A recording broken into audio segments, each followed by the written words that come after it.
Hello. Mm. Good morning, good night, good evening. Mm. Hi, hello. Good afternoon. I don't know you guys' time zones.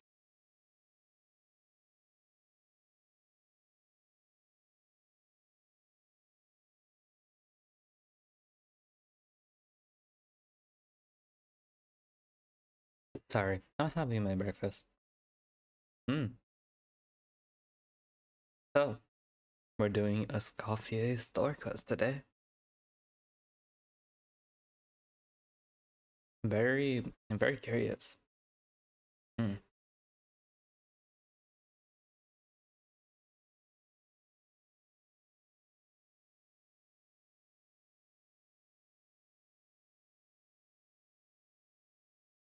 Anyway, starting the game.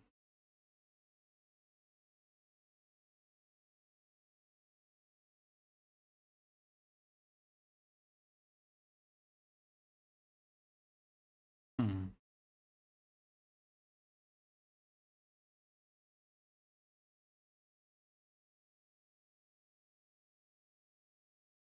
Okay, let's get into this.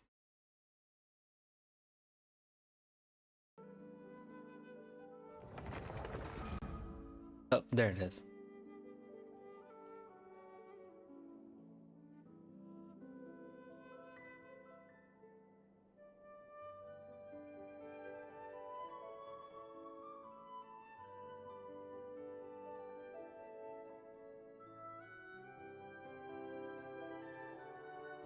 Mm.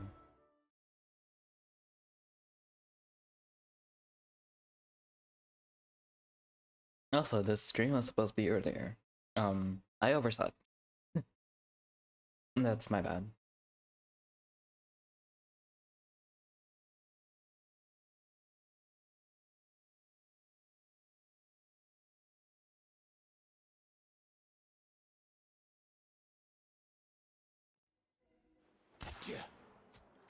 Oh yeah, I also got Aetha.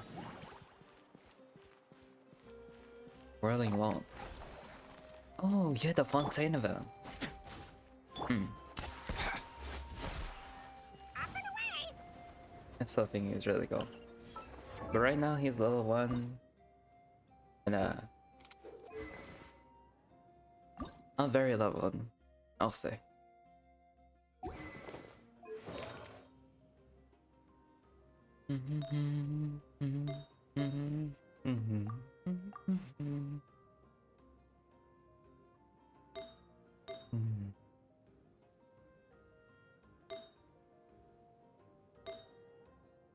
What is that? Oh, wow, that could be better.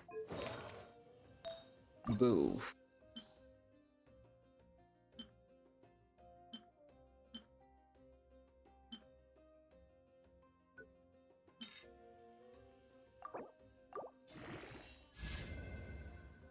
Oh, hell.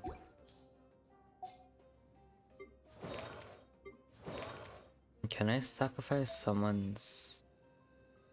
Oh, no. Yeah, those are sets I can trash.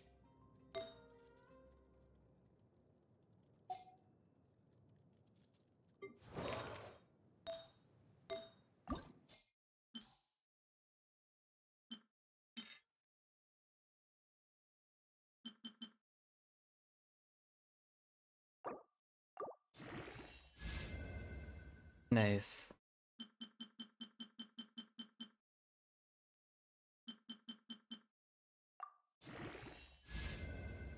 Oh, come on. Seriously? Bleh.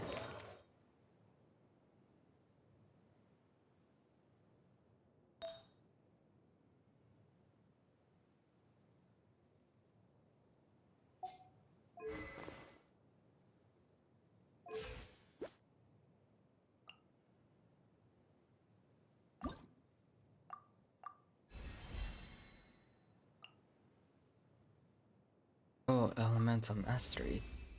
Huh.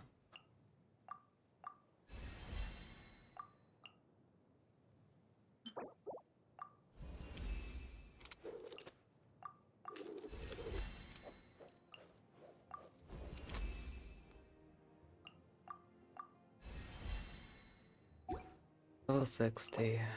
That's the highest I can go. Huh? Hey, free bull. Oh. Hey, get out! Cuckoo!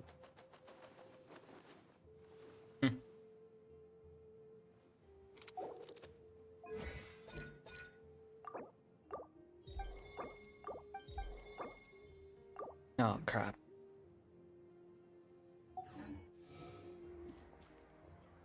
Let me test it out. Oh wait, this is Risley's team. Gonna be epic.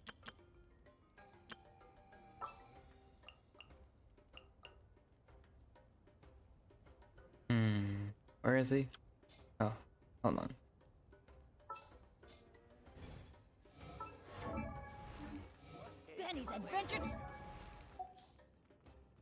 Benny's adventure team, assemble! There he is. Alright. Assemble!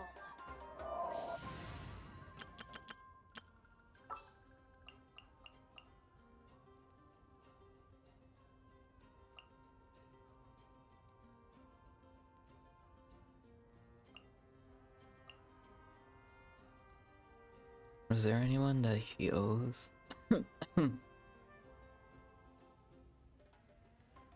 um.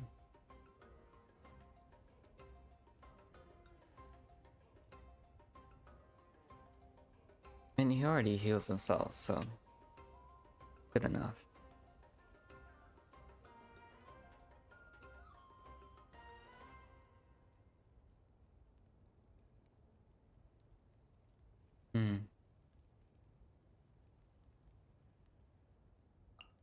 Behold, the Prinzessin der Verurteilung. Good enough.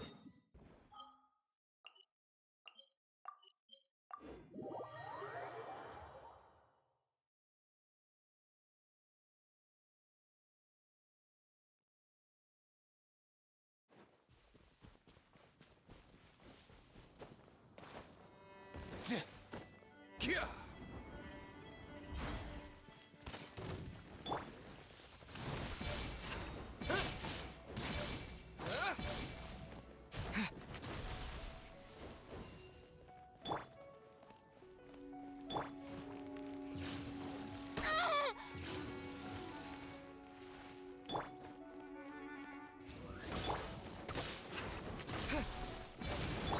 Shower me with praise! Mind the wind.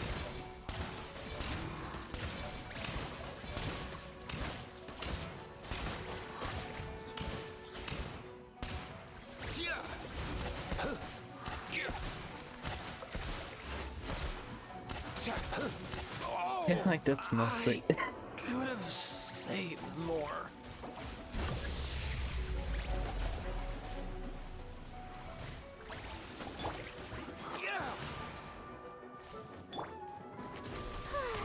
The show begins! No rest for the wicked.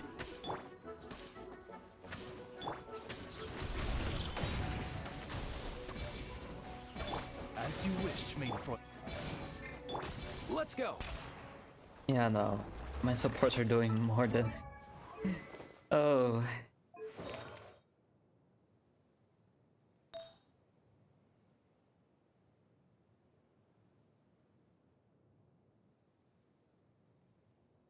Maybe,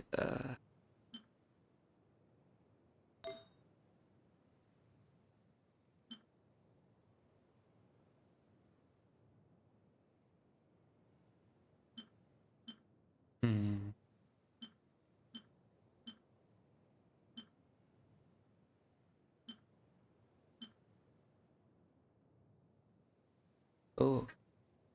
Maybe 4 pesos in Codex.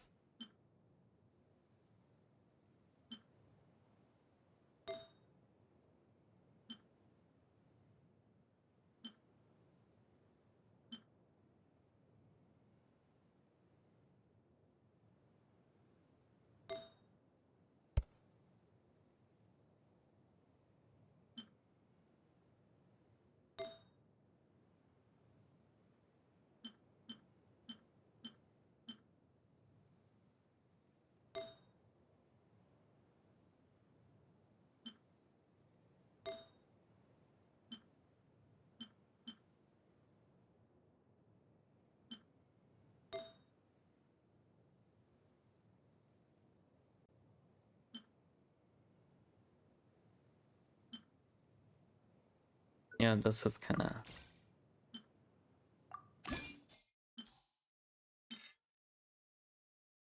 What? I don't even have enough.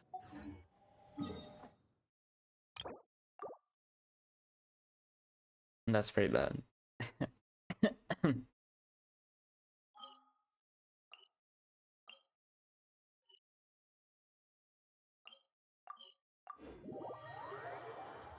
Hmm.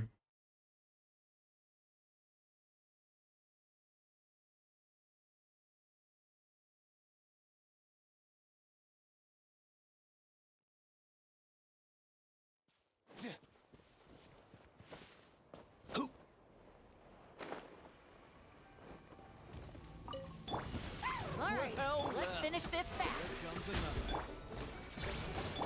Up and away!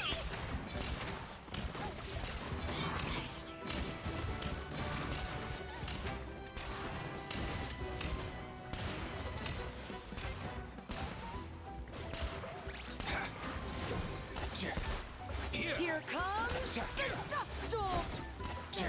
Take a deep breath and just all ice on you. I summon these. Strike a pose. Come here, you little rascal.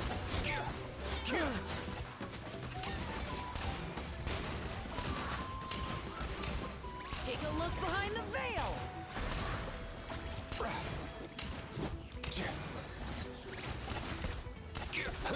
All ice on you.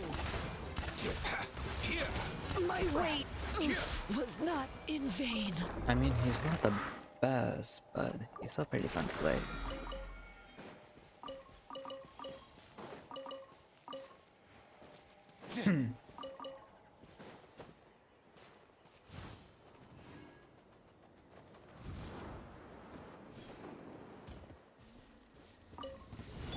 By royal decree, Here comes another. shower me with praise. Time to shine. Mind the wind.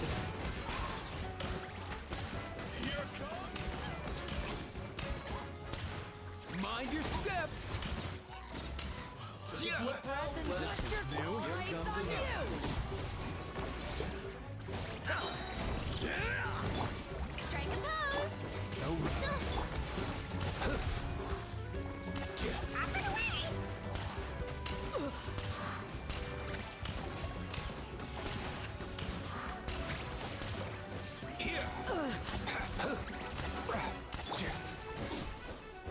Take a look behind the veil. I'm sorry. Uh, I tried.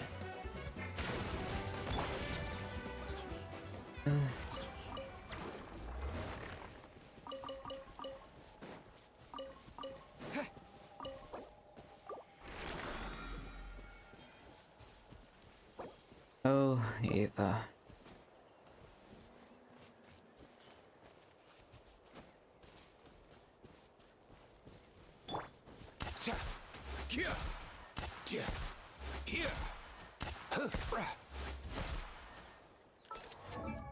I mean, he really does have the potential. It's just.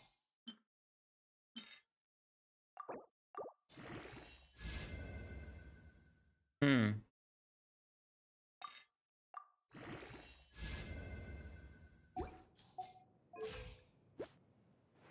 Huh?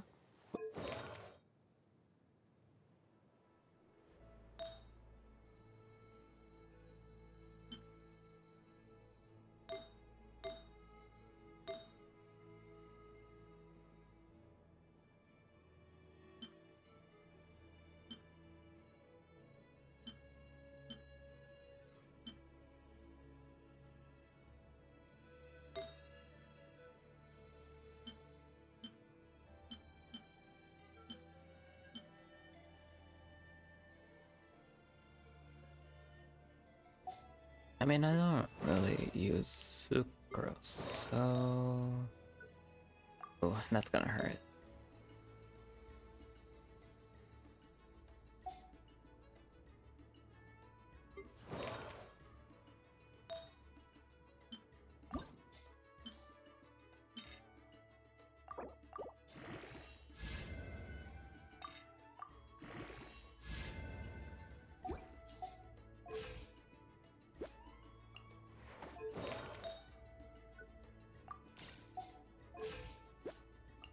Oof.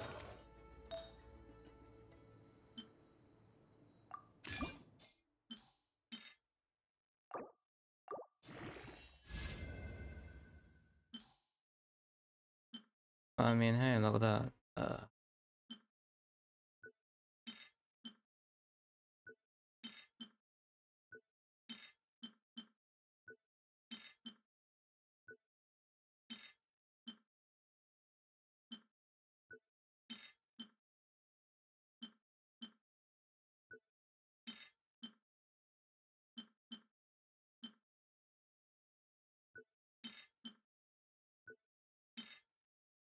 Oh, what?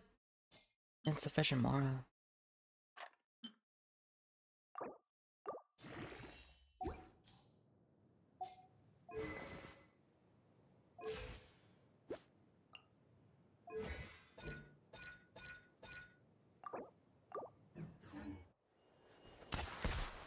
I guess I'll just continue working on him another time.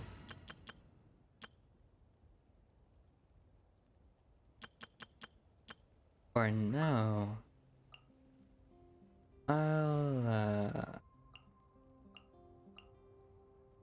let's see.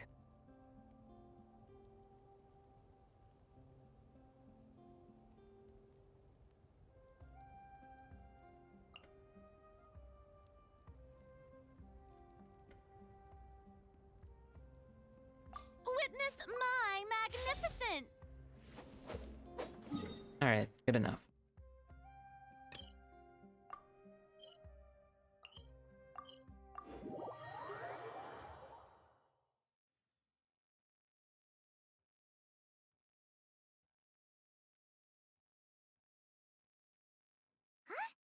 Is that Oh, Navia over there?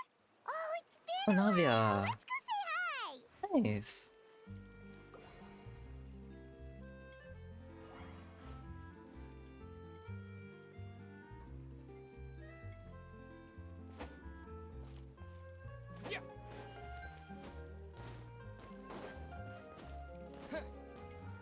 Hey, girlie.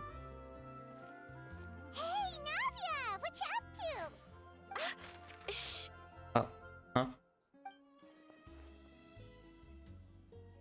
Get Why the lost, secrecy? Monica! I don't want to see you back here until you're ready to wake up and start doing Oh. things properly!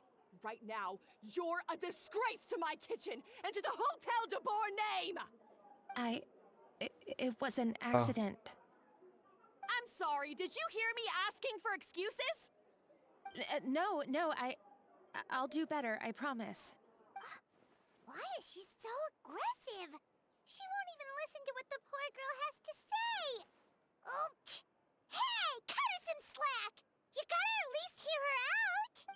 Wait! Huh? Who do you think you are telling me? Wait a sec. Navia? Huh. So, you're bringing backup now. Suit yourself!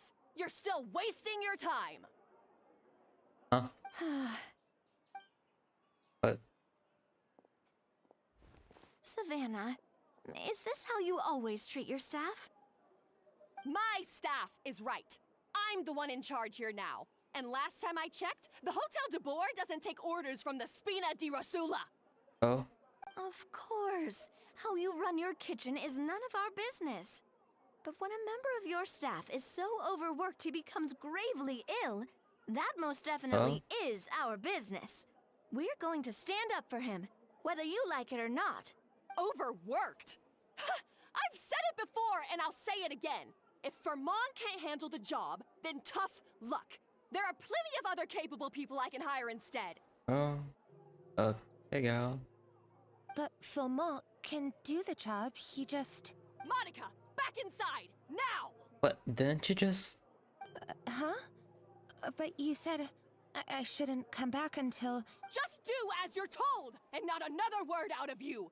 Come on, we have work to do. Huh? Wow, what a horrible person! Sorry. Looks like I've dragged you into some drama again. So who was that? Oh, she kind of an asshole. Her name is Savannah. She's the new head chef at Hotel de Boer. Hmm.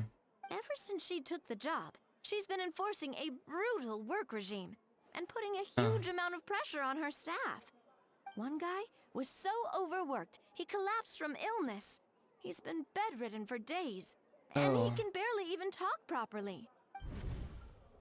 I'm sorry. I'm sorry. It's all my fault. I don't deserve to be a chef. At his family's request, the Spina di Rosula is trying to mediate on his behalf. We're not exactly making a ton of progress, as you saw. Savannah is adamant that Vermont's exhaustion and illness have nothing to do with her or how she's been running her kitchen.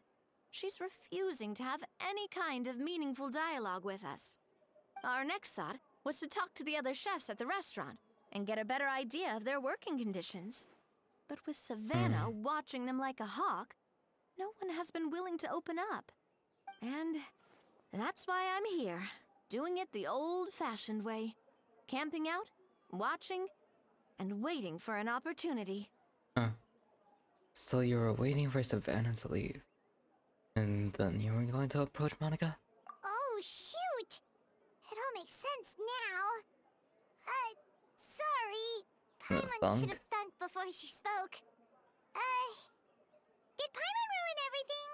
Oh, no, not at all, Paimon. Honestly, the way she was laying into Monica, someone had to step in. I'm sure I would have piped up if you hadn't.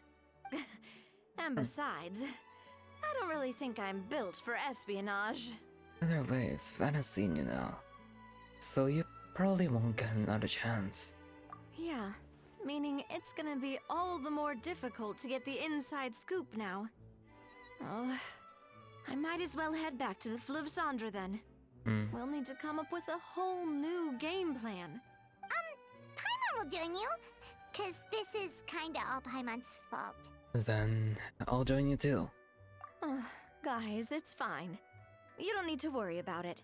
That said, if you were planning to visit the Fleuve Cendre anyway, let me take you out for a meal. I'll make sure it's a proper feast. Nice. A really famous chef just joined the Spina di Rosula's tavern. Her name is... Sorry to interrupt. I just wanted to apologize for the scene you witnessed just now. We shouldn't subject our customers to that. This is a small token from us. It's some candy from Monica. She asked me to make sure it was delivered into your hands. Oh, Monica's thank the you. one apologizing? Clearly Savannah is the one who owes an apology.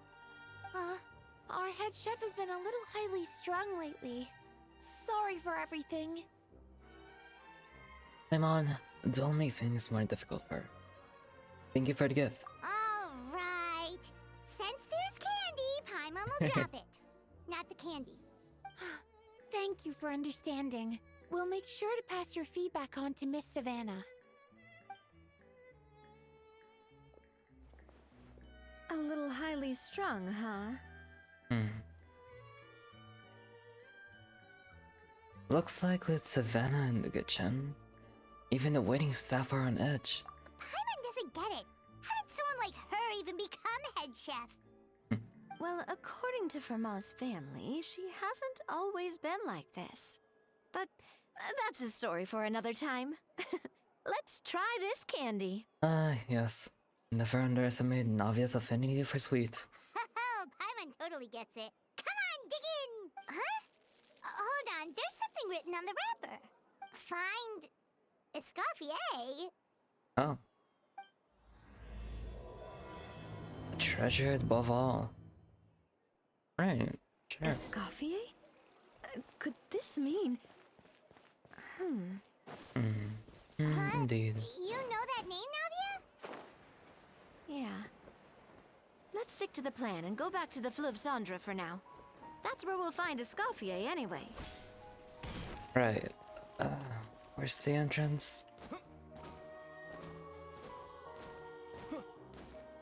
I don't remember this place's layout.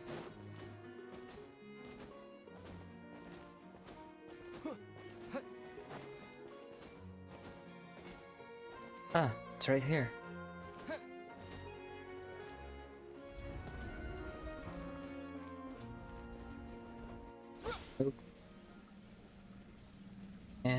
Bang bang. Oh, okay. It's not good. How brilliant!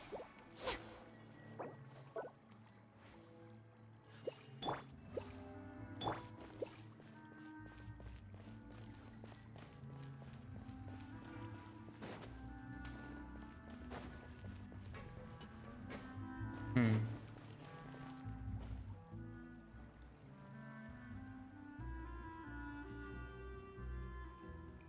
So, who is this Escoffier anyway? Good question. Well, for starters, she used to be the head chef at the Hotel de Boer, before Savannah. She recreated the legendary Gâteau de Boer and restored the restaurant back to its former glory. Huh? Safe to say, she's the most renowned head chef in the Hotel de Boer's history. After the culinary genius Modeste himself. Gâteau de Boer. That's the super exclusive cake that they only sell a few slices a day, right? Wow. Why the heck would she let Savannah take her place? Well, apparently, the Hotel de Boer was reported for a safety incident. Huh? Someone claims that the kitchen was adding an illegal substance to their Illegal? Huh? menu, but none of the chefs had any idea how it could have gotten into the food. In the end, Escoffier decided that as head chef, she should take responsibility, and she was sent to the fortress of Meripede. The Fortress of Meripede? Oh, don't be so dramatic. It was probably just a formality. We got sent there just for eating someone else's cake. Well, you're right. The quantity of the substance they found was fairly minimal. Even the guards believed the whole thing was probably just an accident. Escoffier didn't have to stay in the fortress for long, but still, by the time she returned, the role of head chef had already passed to Savannah. So that's what happened. Paimon still thinks it's really unfair. Even though Escoffier is no longer head chef at the hotel, she's still well respected by the staff. So, I'm guessing what Monica wants is for us to convince Escoffier to try and negotiate with Savannah on the staff's behalf. Oh, Paimon gets it! Monica wants Escoffier to come back and kick Savannah out. It's simple. If the new head chef is stressing everyone out, then the solution is just get the old one back. Right. But how? Well, about that.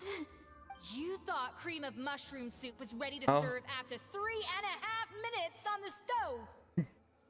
You'd have had more Oh. sense serving hot water with ice cubes.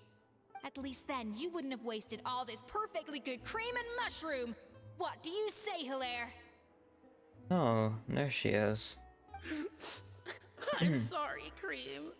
I'm sorry, Mushroom. As you can see, Escoffier is that kind of chef as well. Oh, has it? What's up? The board made it this far? I am at a loss for words. You have to leave it on the heat for long enough to allow those flavors the chance to come out. Don't be fooled by the aroma when the water first starts to boil. Got it? Yes, Chef. Then go back and do it again. The customers are still waiting. Remember where you went wrong and don't repeat the same mistake twice. Yes, Chef.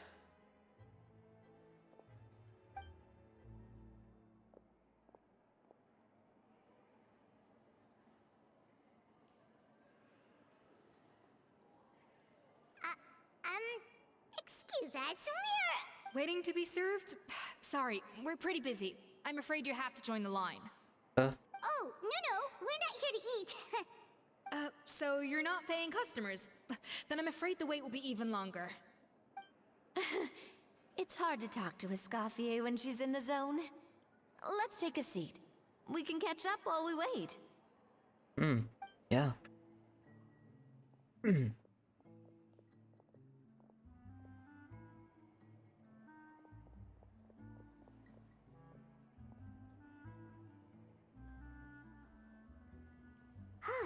Looks like the rush hour is finally over. Is it always this busy here? These days, yes. I'd say business has tripled since Escoffier joined as temporary head chef. She didn't want to go back to Hotel de Bourne? Well, in her words, The Hotel de Boer doesn't need her anymore. It doesn't look like she's got any plans to go back. Well, she's gotta, cause they're in a I tough guess I'll spot. be heading off then. Wait, take these home with you. We can't serve them now, and there's no sense in letting them go to waste. Oh, thank you, Chef. For what? Like I said, I just don't want them going to waste. Oh, and tell Fiamma to get well soon, so you're not running yourself ragged every single shift. Firmo. That's the second time we've heard that name. That's the guy that got sick. He's the chef that fell ill from stress. Hilaire is his son. And with Mom stuck at home taking I care see. of Dad, he decided to pick up some work to help pay the bills. Escoffier knows their situation, so she's been making some extra food every day for him to take home. Hey, I heard that, Navia! I've told you before, no one's making extra food. Hilaire is making blunders in the kitchen, and I can't serve his failed dishes, so he might as well take them home. Yeah, failed dishes that just so happen to be nutritionally complete every single time. So you two must be the world-famous traveler and his companion, Paimon. Yes? Is there something I can help you with? Oh, so you know us already. I'll skip the introduction then. We're here to talk about Savannah. Since Hilaire is working for you, you must be aware of the situation with Savannah. Oh, I certainly am. The Spina's headquarters are right next to the tavern. And I've lost count of the number of times Navi has come to pester me about it. But I don't work for the Hotel de Boer anymore. And being ex-head chef doesn't give me the right to interfere with that business. Besides, I'm the one who persuaded Savannah to take the job in the first place. What? Well, she was a much gentler person back then. A little timid even. She wasn't at all confident that she was the right fit for the role. That's hard to believe. Are we definitely talking about the same Savannah here? Honestly, I do wonder if she's just emulating me. I mean, I'm not the most pleasant head chef to be around either. At least she's self-aware. Anyway, suffice to say that given the history between us, it'll be tricky for me to tell her she's doing her job wrong without coming across like a huge hypocrite. Fiamma and the others probably think that Savannah gets it all from me. I wouldn't be so sure about that, Escoffier. Look at this note we got from Monica. She mentioned me. Whatever shortcomings you feel you have, it looks like Monica still trusts you. As for the others, well, how can you know what they think unless you ask them? Monica. Plus, it's not like we're asking you to storm in there and raise hell. We're only in the initial phase of our investigation. All we're trying to do is get the other chefs to open up to us. Oh, Monica. Oh, Monica. Escoffier? I can't believe her! Powdered sugar is supposed to be applied sparingly. Look at all that on the wrapper. It's thicker than the sole of my shoe. Unbelievable! I won't stand for this. She has to learn. Come on, we're going. Okay. So now she's, Well, whatever the reason she came up with, at least she's convinced herself to go have a conversation. Let's go catch up to her. We don't want to keep her waiting.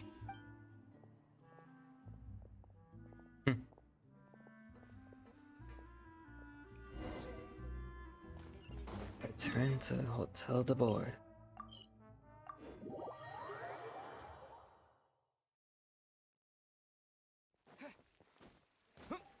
Let's go in. No, see what's going on at least.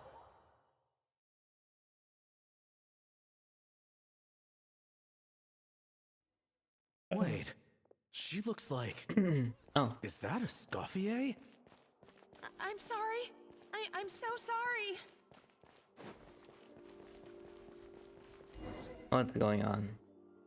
I'm sorry. I'm so sorry. I messed up your order. Oh, Oh, I wouldn't go that far. Maybe the taste is a little off, but if you hadn't brought it up, I don't think I would have noticed. But, please, you have to forgive me or Chef is gonna... Okay, I know. I'll kneel before you. Girl, I don't think you have to go that far. What the heck? Get up, Monica! Can't you see that you're just making your customer feel more awkward? Escoffier? If you want forgiveness, then do what any self-respecting chef would do. Make the dish again. And this time, get it right. You cannot go begging your customers to feel sorry for you. Savannah said that I'm not allowed back in the kitchen until I've corrected my mistake.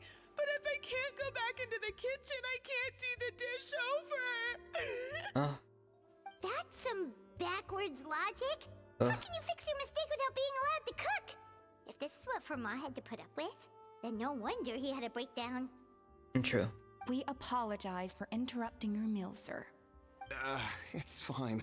With my layman's palate, it's not like I can tell the difference anyway. I was actually quite enjoying my meal until she appeared out of nowhere and started apologizing. Gave me a bit of a fright, to be honest. Oh, well, it's because Chef Savannah tasted a bit of the leftover soup from my pot and then threw me out of the kitchen.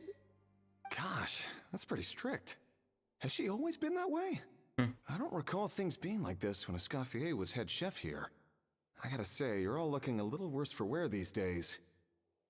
Jeez, even the customers Escoffier was notice. strict too, but I think the difference is that her criticism was more constructive, so you knew what you did wrong and how to improve, and we all knew that it came from a good place. Chef Escoffier was hard on us because she truly wanted us to reach her level. But these days, whenever we make a mistake, we just get told to wake up, get your head in the game, or just do it again. And it's only gotten worse since word got out that Chef Escoffier had started working again in the Fleuve Cendre. Monica, you don't need to call me chef. I'm not the boss here anymore. Yeah, but through no fault of your own. What happened back then, that wasn't on you, and all of us know that. That banquet was a huge event, and so many staff were involved every step of the way. With so many moving parts, there's no way of knowing how that Lumiline ended up in the food we served. Lumiline? What's that? Lumiline. A new drug from the Fontaine Research Institute, produced from an extract of the Lumitwal. Apparently it sharpens the senses, so they used it to treat people with impaired responses to stimuli. Oh, yeah, I've heard about that. They found out you can use it as a flavor enhancer since it stimulates the taste buds. Makes things pretty addictive. They also found that overuse can have mood-altering effects, and even lead to nerve damage. So it quickly ended up on the guard's list of controlled substances. Oh. Unfortunately, however, some food products containing the additive had already made it to the market by the time the guards banned it from the restaurant industry. Oh, jeez. Everyone knows that in all likelihood, someone probably just purchased a batch of contaminated ingredients by mistake. But you took all the blame. We all know why. You just didn't want to see this turn into a place where tensions are constantly running high. Because everyone's suspicious of each other all the time. And now look at you. A fry chef in the Fleuve Cendre. What are you trying to say? Sure, the Spina's Tavern is no Hotel de Boer, but come on. It's not that bad, is it? Oh, the Fleuve Cendre, you say? Great. Oh. That's where I'm dining from now on. Okay. Monica, I'm very happy with my current job. And there's no changing the past. We just have to let bygones be bygones. Besides, at the end of the day, I was the head chef, regardless of whose mistake it was. Ultimately, the responsibility lay with me. If only Savannah was half the boss you were. I'm sorry? Do you have a problem with my conduct as head chef? Oh, hey girl. Oh god. No, chef. So, you do remember who's boss? Escoffier? I thought you'd left this place for good. What are you doing back here? What happened to you, Savannah? Why are you acting like this? When I turned this place over to you, You made me the head chef and gave up your right to tell me how to do my job. You're not the boss here anymore, so stop acting like you own the place. Whoa. Sounds like someone has a chip on her shoulder. Maybe we should give them space. Oh, Savannah! Oh, he's freaking out. God, have you grown a temper since I last saw you? Have you put even half the amount of energy into improving your cooking skills, or are you still using the Pluie Lotus as an off-brand marcotte, thinking no one can tell the difference? That's none of your business! What happened to not storming in and raising hell? I guess it is the... Ho ho! I was not expecting to see something this spicy as soon as Escoffier returned. Who are you? Huh? Vanagem? Vanagem? Aye, miladies. Might I make hello? a humble suggestion? Given that we have ourselves a tete-a-tete between chefs at the Hôtel de Bord, I dare say it would be de rigueur to settle this the traditional way. The traditional way? That can only mean one thing. Sounds like we're in for a history lesson. That's right! I'm talking, of course, about the tradition established by Modeste himself. The cooking contest! Oh. According to legend, the founders of Hôtel de Bord, Modeste and Savelli, used this method to resolve all of their disputes.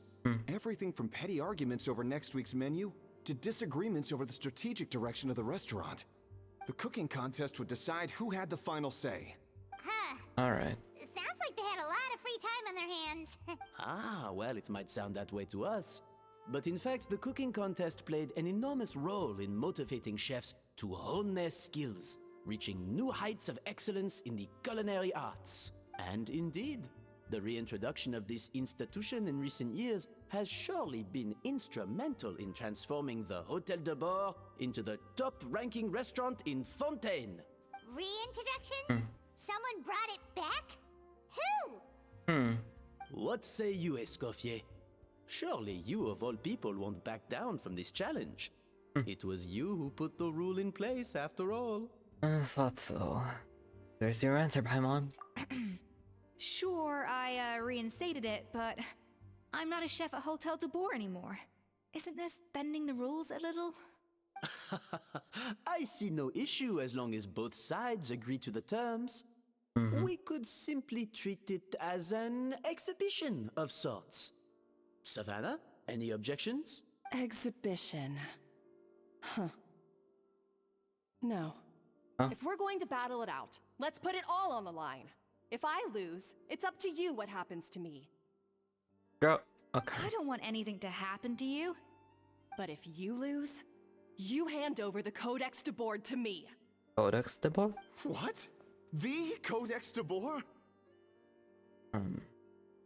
What is that? Only the legendary handbook written by the original head chef Modeste. It contains all his secret recipes, including Gâteau de Bord. It's the greatest treasure in Fontaine's culinary world. And only the present and former head chefs of the Hôtel de Bord have the right to read it. Present and former? Wait, but that already includes Savannah, though. Yeah. What do you want that old thing for? You have your own copy, don't you? Don't take me for a fool. You know perfectly well what I mean. I want your copy, the original version, the one you took with you when you left us. I'm sorry, I must be missing something. You know, there's no difference between the original and the copy, right? They contain the exact same recipes. Stop trying to change the topic. What's wrong, Escoffier? Scared you're gonna lose to me? Or are you scared of me getting my hands on the original Codex? Savannah, you may remember that we gave her the original as a parting gift, to thank Escoffier for her years of service. Asking for it back feels a little, Oh, I'm sure it won't be an issue, as long as both sides agree to the terms. Those were your words, weren't they? And as for the contest itself, let's make it a bake-off. Gâteau de Bord, per the recipe in the Codex. Well, Escoffier, you against me. Are you in or out? You sound surprisingly confident. Alright then, let's see how much you've actually grown. Oh, okay. I hope you surprise me, Savannah. I'd hate to find out that all you've learned after this long is how to chew people's heads off. Believe me, I'll show you. Escoffier, are you sure this is a good idea? You accepted her terms a little hastily. Oh, it'll be fine. Let's head back to the Fleuve Cendre so I can get prepping. Okay. You can kind of hear a little bit of the British accent coming out. I like that.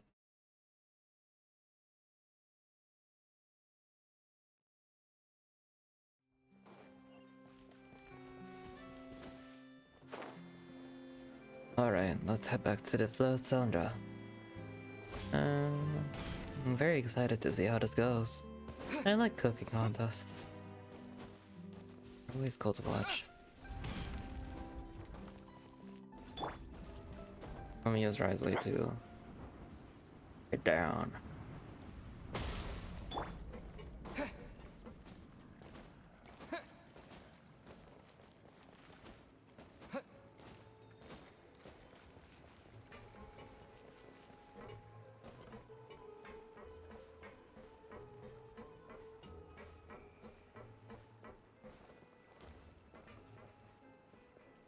Oh, okay. That's gotta be a hazard.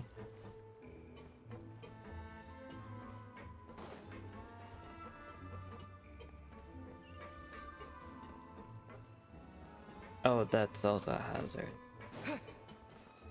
Oh boy.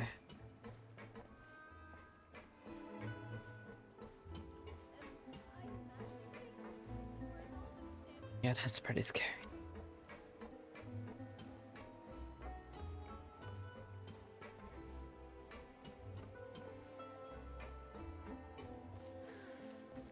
I guess I'm finally on the right path.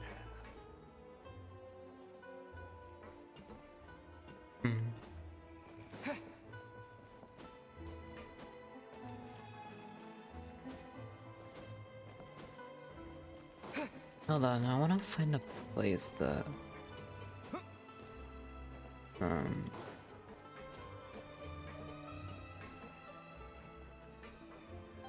Was this place always this small? I feel like... No. Yes. I never really got a good look at those, but... It really is this small. That's a long ass ladder.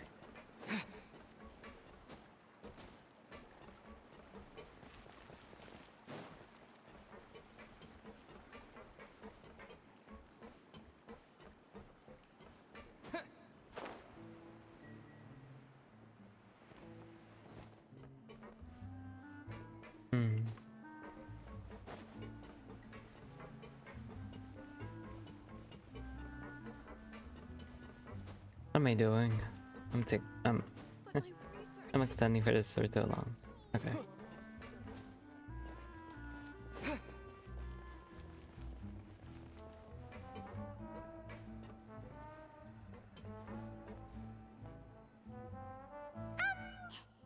So, this whole bake-off thing kind of came out of nowhere.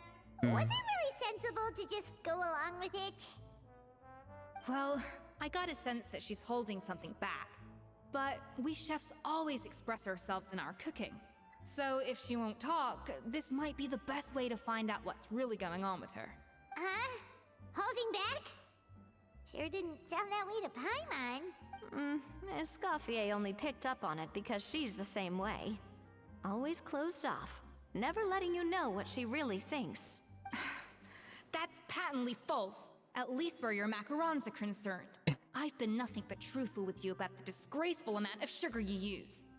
Okay, that's one case where you can keep your thoughts to yourself. So anyway, what's this Codex de Borschi so obsessed with? Oh, That? Well, it's not so much a recipe book as a diary of Modeste's adventures. Back in the day, he and his good friend Savelli explored far and wide, partly adventuring, partly looking for new ingredients and developing new recipes. Their creations had an enormous influence on the course of Fontaine cuisine, turning it into a much more vibrant and diverse scene. For instance, legend has it that the original Gâteau de Bourg was made using a special secret ingredient that Modeste discovered on one of his adventures. So rare was the ingredient that they could never make more than 16 slices of the cake per day. Wow. But everyone who tried it claimed that it was one of the most blissful and invigorating things they had ever tasted. Modeste and Savelli went on to found the original Hôtel de Bourg, which catapulted them to stardom in Fontaine's culinary world.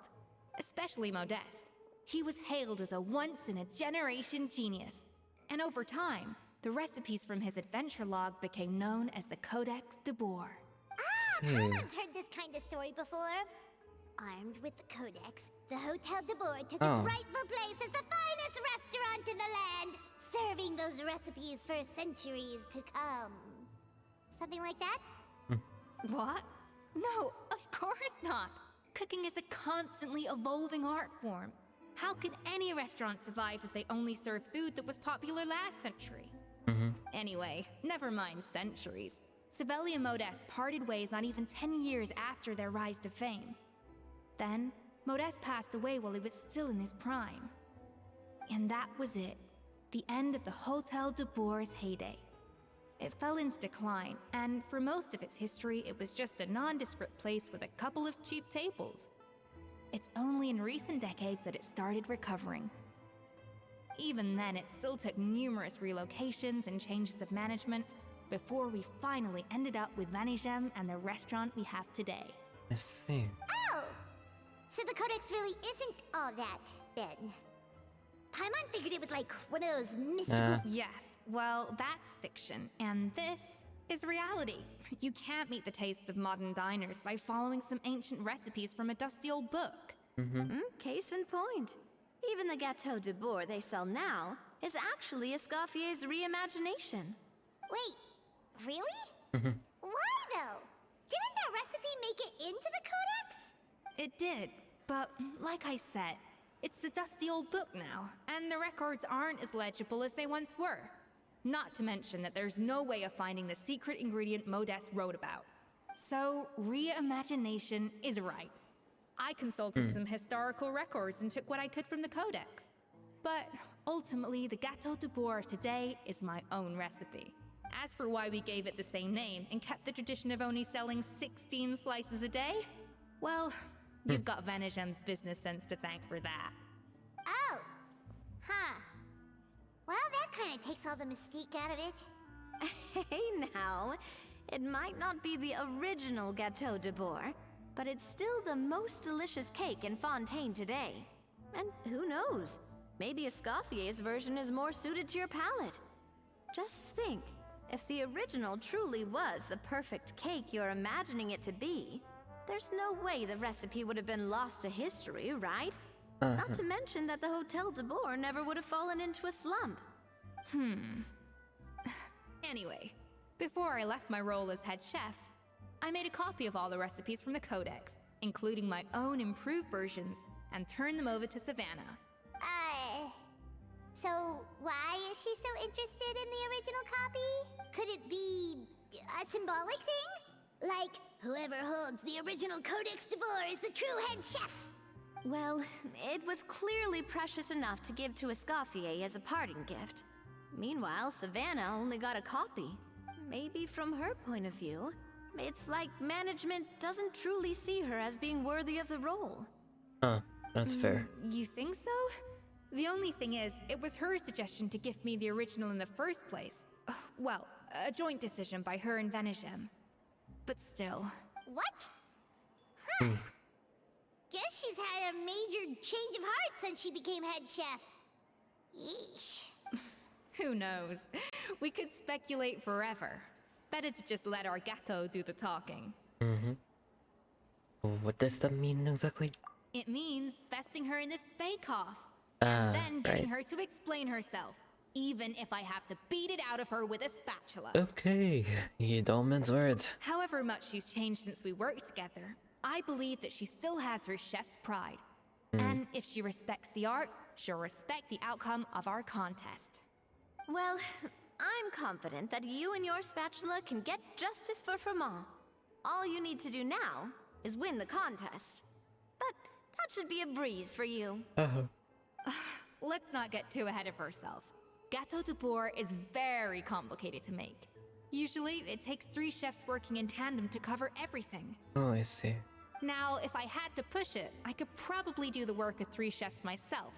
But I'd prefer to play it safe if I can find a couple of assistants in time. Well, that's easy. The 3 of us are veterans in the kitchen. You just need to pick 2 of us. Well, I have heard the Traveler is an accomplished cook, as well as a warrior. But be warned, I will hold you to exceptionally high standards. Think you're up to the task? bring it on. Oh, count me in too. I've spent weeks perfecting my macarons after your scathing review. Oh, wow. Even if it means competing against the Traveler, so be it. I'll show you what I'm made of. Confident. I like it. Alright, let's start with some elementary mise en place. Show me your knife skills. Alright. Normal attacks to cut the fruit. I've always called it chopping stuff up, not mise en place. But it's basically the same thing, right? Oh, Navia.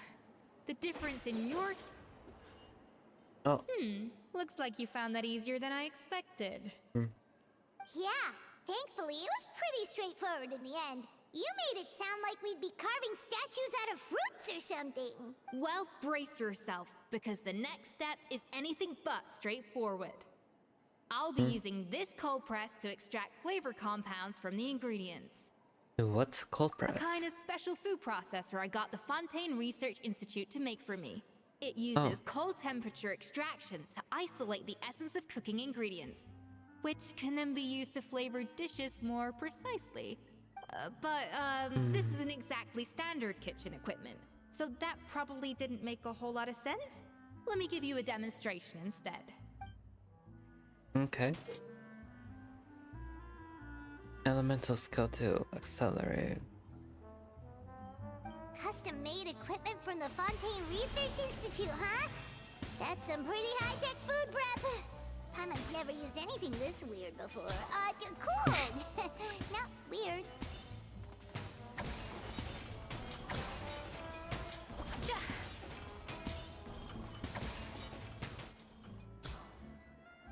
And done. These are the flavor compounds extracted from our ingredients. I processed all the fruit you chopped up earlier. Wow! Even the smell is so much more concentrated. What next? Do we add all this stuff in? Absolutely not! Throwing everything in at once will ruin the balance of flavors. We have to go slowly and carefully to calibrate the exact flavor we want. I'll demonstrate again. Now, watch closely. What do I have to do? Learn how ESCOFFIER'S feed and master precision cooking. Strike a balance. Slowly and carefully, not a drop.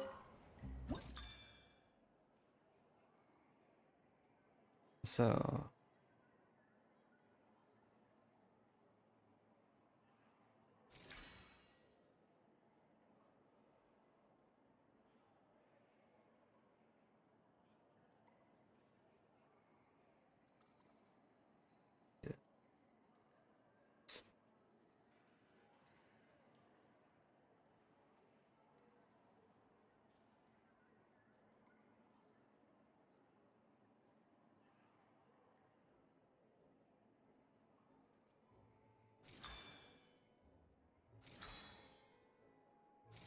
there you go.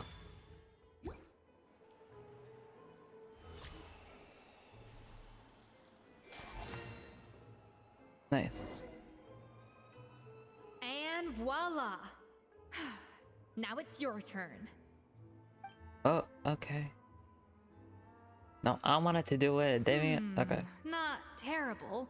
Considering this was everyone's first time blending flavor extracts, it could have been worse. But the traveler's work was surprisingly good. Are you sure you've never done this before? You got almost perfect results on your first try. I guess I just tried out like an adventurous puzzle. Oh, well, they do say adventurers are multi-talented folks. Now I've seen it firsthand. Alright, now for the part I've been looking forward to. I want each of you to cook something from the Hotel du Bois' current menu. Oh, I'll judge your okay. submissions and give you a final score. Final score. That's right. The true test of your cooking skills is the finished product. It'll be good practice for the contest itself. Now get to it. Chop chop! Oh, okay. On it. I guess so.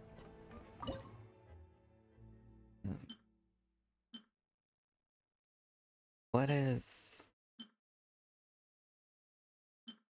I guess... So...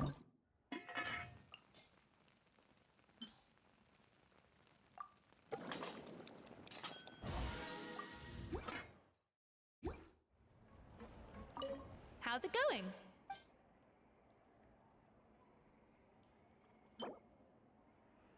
Macon.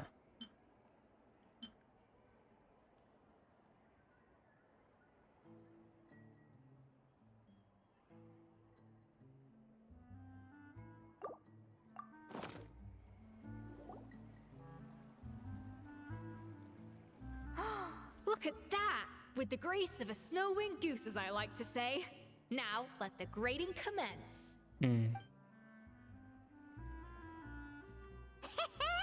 Pretty good, right? Not to brag or anything, but Paimon's a bit of a connoisseur when it comes to la food. 6 points. What? Oh, well, fair enough. Paimon doesn't cook all that often, so as long as it's a pass. That's 6 out of 100.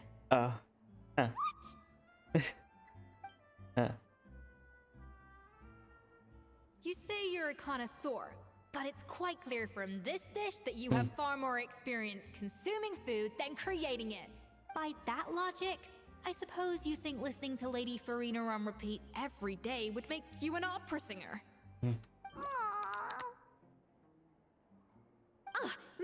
Me next. I'll have you know that this batch of macarons has 2 whole tablespoons less sugar than my previous ones. So you went from 12 tablespoons to 10? Well, it's nice to know you actually measured it out. Because it tastes like you just threw in whatever was left in the jar. 6 points. Aww. Shit. Yikes. She's a harsh judge. Now to the final dish. So, what do you think? Look at the traveler's face. This is our last hope. 8 points. Darn, that's barely higher than what we got. Not exactly. The color is spot on. Beautiful aroma. Excellent presentation. I have to give this one 8 points out of 10. Out of 10? Maybe even 9 points. I thought it was out of 100. How did you pull that off? So that practice from cooking for you, Paimon. Don't get me wrong. Yes. There's room for improvement. But still, this is clearly the work of an accomplished chef. I can tell that you've put many hours of work into honing your skills in the kitchen. I can really taste the grace of the snow-winged goose in this dish. The traveler's journey, with all its trials, tribulations, and setbacks. Not to mention the frustrations of having a picky eater for a partner. Hey, you made that last part up! No way did you taste that! Well, it looks like I lost fair and square. I guess you'll be taking the traveler as one of your assistants then? But if it takes 3 chefs, that still leaves 1 slot remaining. Maybe Paimon and Navia should keep practicing and see how it goes? Chef ESCOFFIER. Oh, it's Hilaire! What I heard the news about the cooking contest. You're doing gâteau de bois, right? I was just wondering if you needed any help. Huh. And you think you're up to the task, do you? Oh, no, I know I'm not there yet. It's actually my dad who wanted to help. Oh. Firma, last I heard, you could barely get out of bed. Chef Escoffier, Navia, Traveler, thank you all so much for everything you're doing for me and my family. I've had enough of sitting around at home while you run yourselves ragged. If you let me, I'd like to help you win this cooking contest. Are you sure you're up to the task, Furman? Yeah. Furman? I was gonna say the same thing. Don't you worry. I'll be fine. I'm feeling much better now. Oh. I'm sorry. I know I've been rather useless these past few days, but not anymore. The fact is, I'm a fine chef, despite recent events. I've proven myself in the Hotel de Bourg kitchen, so if anyone's qualified to work under Chef Escoffier, it's me. I think. I mean, I hope so. Firma, have you even set foot in a kitchen since leaving Hotel de Bourg? I have not, but I'm fully rested now. I know I can handle it. I'll prove it. Let me whip something up for you right now. Oh. Let him cook, I guess.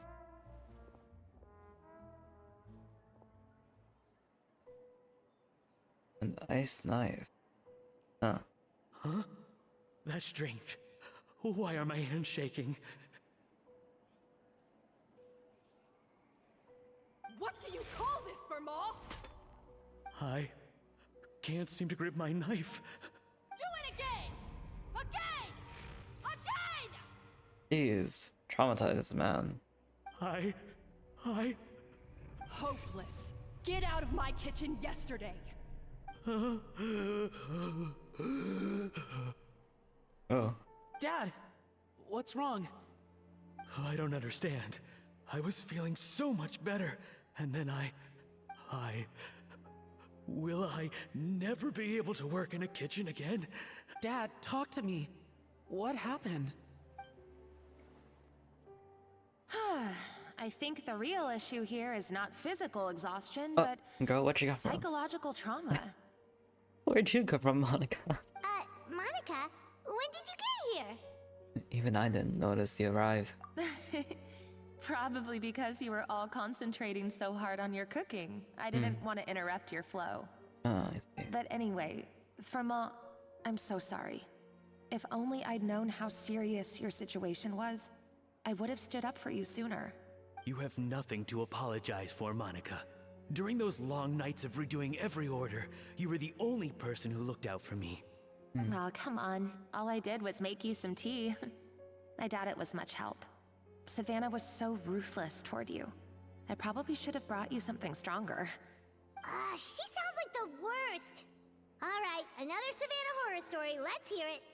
She's been getting harsher and harsher on us ever since she heard about Escoffier's new role in the Fleuve Cendre. Seems like no matter what we make, she'll find something wrong with it. What is this? It looks like a dog's been at it. In the trash now! Then she orders us to redo the dish again and again, but we never know what's going to make her happy. Yeah, she doesn't say what's wrong, she just says... Do it again, do it again, do it again! Every time you remake it, you just get another earful from her. Either straighten yourself out, or get out of my kitchen! So now, it seems like just picking up a kitchen utensil gives me flashbacks of her yelling at me. Oh man, that must be awful. The more I want to get it perfect, the more my hands shake, and the more scared I am of making another mistake. Ugh. How can you give up so easily, Firma? You weren't a quitter when you were working for me. And even under Savannah, you talk about working late into the night trying to perfect your dishes. That says to me that you still hadn't lost that determination to prove yourself. What changed? I don't know what's come over me. When I think back, I just remember feeling like my heart and my hands were growing heavier and heavier as the shift went on. Each time I had to redo a dish, my heart sank a little further. Maybe Savannah was right. Maybe I am just hopeless at this. Oh. Dad. I see. Well, it sounds like there are some deep issues at work here. Ones that won't be resolved by merely seeking compensation. I will win this contest, and after that, I encourage you to approach Savannah and talk this out. But what if you can't find another assistant in time? Clearly, I'm in no state to help out. You think being one person short will ruin my chances? Let's not forget, I taught you and her everything you know. Even if I had to go it alone, I would present the perfect gâteau. Oh, well, Paimon and Nadia will still keep practicing, just in case. Okay. And so will I. Yeah! And if worse comes to worse, we can always get the Spina di Rosula to put out an emergency call for chefs. Okay. There's gotta be someone out there, right? Actually, I thought maybe I could help. That's sort of why I'm here. What? Why didn't you say so? Oh. I was going to, but then, well, this is the first chance I got. You do this for us? Thank you so much, Monica. Alright, fine by me. But aren't you still working for Savannah? Joining the other side seems like a guaranteed way to put your future employment in jeopardy. I know, but it's all right. I've made up my mind. With the way things are, I can't keep working for Savannah much longer anyway. Unless I want to become the next Fermat. I'm done with sucking it up. It's time to try and turn things around. If this cooking contest can get Savannah to see the error of her ways, then I'm sure she'll forgive me for this. I hope you're right. Whoa! Paimon didn't think we'd be poaching from Savannah's staff to get our third person, but there you go! Anyway, Monica's a professional chef, so nothing could possibly go wrong now. Yeah. Great! Then it's settled. And to congratulate you all on making the team, I propose a Spina-sponsored meal to celebrate. Ooh. Spina sponsored? Wait, you mean I'm cooking? Okay. Well, I promised the traveler a feast in the Fleuve Cendre. And I know how much you've been looking forward to it. Yeah! Feast, feast, feast! Can help cook. It'll be good practice for the contest. Alright, if you insist. Then prepare for some of the finest food of your lives. Coffee treats everyone to a spectacular food. Oh, wow. Escoffier opted for a huge variety of dishes. Thankfully, both of us are skilled enough that even though it was our first time working together, we had a great rapport. Wow, look at all that food. Yum. That's not a bad idea, actually. Wait, hold on. You need to finesse that further. She dished out plenty of praise, and taught me an awful lot too. The time seemed to fly by. That was a dream come true. Paimon never knew Fontanian cuisine could be this good. Oh, Scoffy, where am I over here? Hello?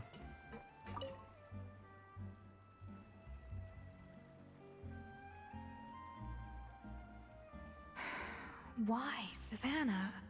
Why? Oh, nothing. I was just flicking through the original Codex de Boer.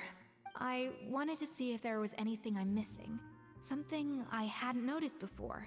That might explain why Savannah's so desperate to get her hands on it. But I can't find anything. It's just some hastily scribbled recipes in between diary entries from Modeste's adventuring phase. And most of it's not even legible anymore. The copy I gave her not only has all the recipes in full, but even includes my own private tips and notes from years of experience. Surely that's infinitely more useful than this old thing. For her, it's probably not about how useful it is, and more of an issue of head chef's pride. Yeah, maybe. Still, it's just hard for me to imagine that the Savannah I knew would go to all this effort just to make a point. Were you two friends? We were. At least I always thought we were. She was a little shy, but meticulous with everything and everyone she dealt with. She made a few mistakes here and there, but she was quick to correct them whenever they were pointed out. And she was always striving to improve as a chef. Those qualities are why I recommended her to replace me as head chef. I never imagined for 1 second that she'd cause Fiamma and the other staff so much grief.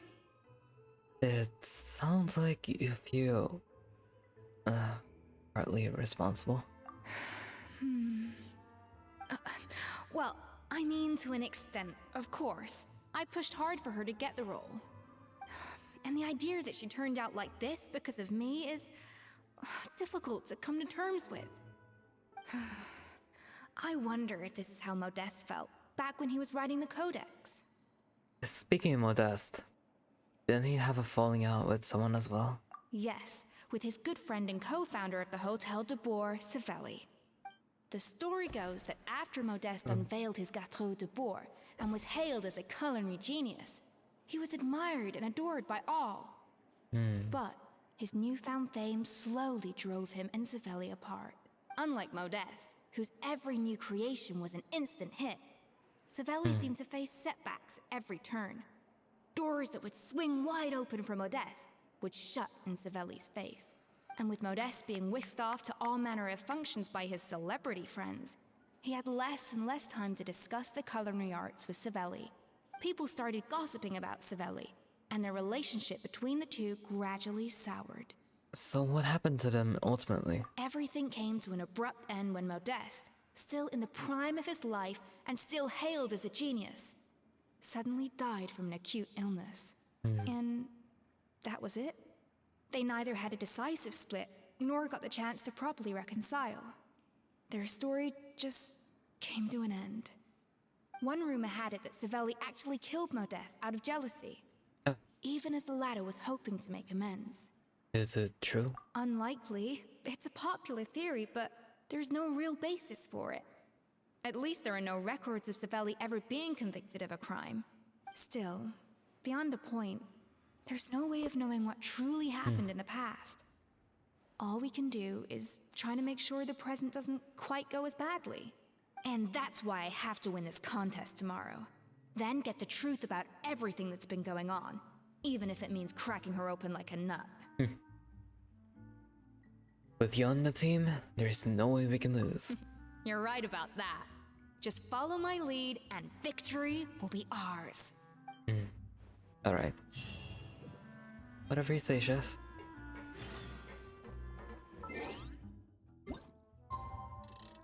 Day of the competition.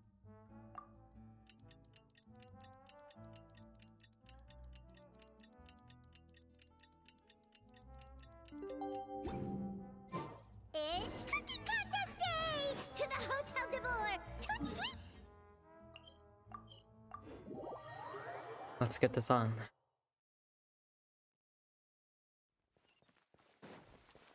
Did you hear the news? Escoffier's coming back for Oh, a cooking there's a contest. lot of people here. Wait, seriously? Escoffier in a cooking contest? Now that I've got to see. Also, what's new here? Oh, right.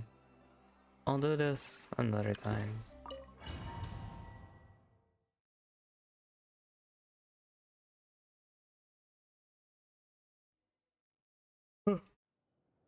Mesdames et messieurs, welcome one and all to the Hotel de Bourg and to this most exciting of cooking contests. Savannah, I've brought the original copy of the Codex you asked for.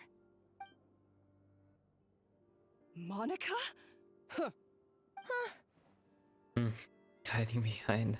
In the interests of fairness, this contest will be conducted in a double-blind format. Once the dishes are complete, they will be sent to the back of the kitchen where they'll each receive a label. The labels will be placed out of sight underneath the plates, only to be revealed after the judges have sampled them and reached a final verdict. This is to ensure that no one will know which dish is made by which contestant. As one of the judges, I promise to be fair and impartial. When my meal got interrupted yesterday, I never thought this is how they'd make it up to me. Getting a seat on the judging panel is a pretty sweet deal. Both contestants have taken their positions. Then, without further ado, let the Hôtel de Bord cooking contest commence! Oh. Layer 1. Minimum amount of flavorings. Alright, let's try that. I got this. Monica, even the best chef in the world can't flavor their food without prepping the flavoring, right? Alphonse, Gaspar, get to work! Do not disappoint me. Looks like our two head chefs are raring to go. Like an oven on full blast, this competition is quickly heating up. Need more floral flavoring.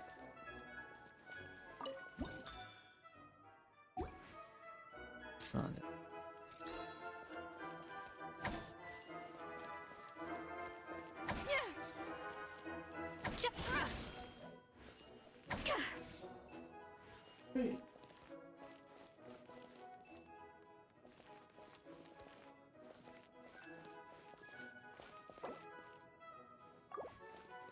Hold on. How am I supposed to?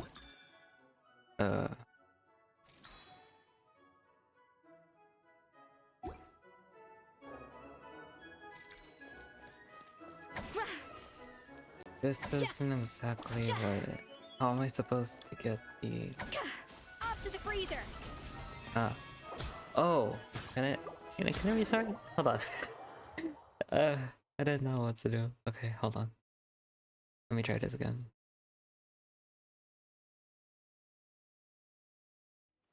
Give me a sec. Okay. Let's redo this.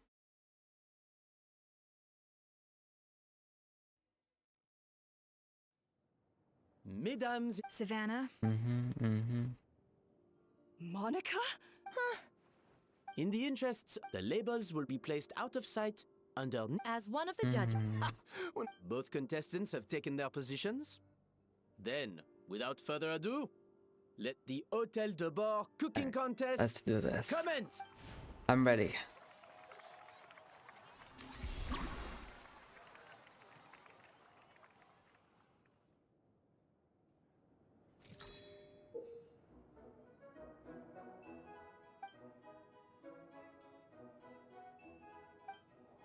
Monica, Traveler, it's go time. Let's do this. Alphonse, Gaspar, get to work! Do not disappoint me. That should be enough flavoring. Now hurry up and balance the flavors.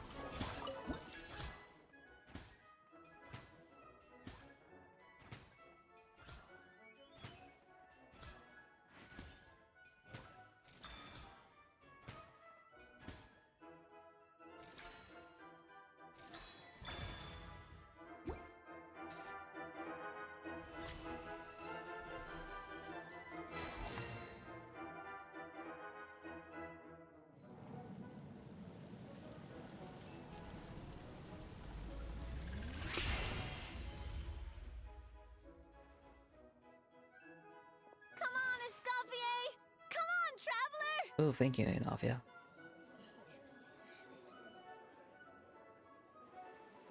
Got this under control.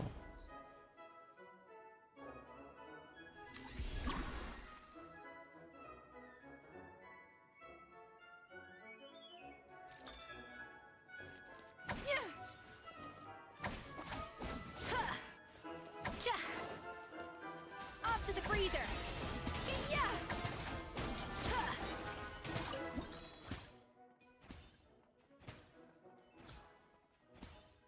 The balance of flavors is about right. But the quantity is too low.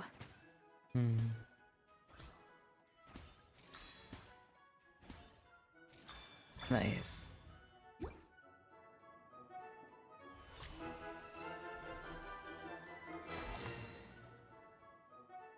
Perfect. So, what do you think?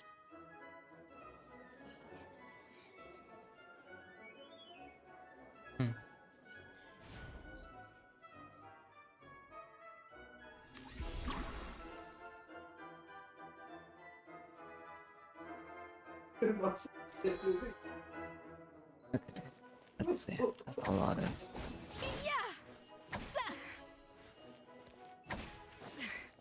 A dash of frosting. Escoffier is already...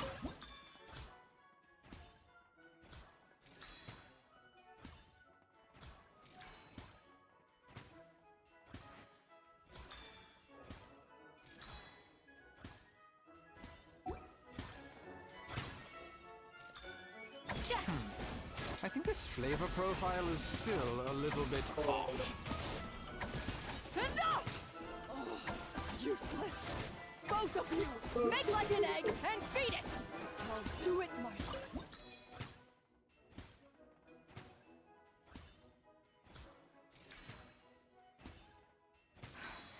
Stay calm, Escoffier. There has to be a way to balance the flavors. Just think.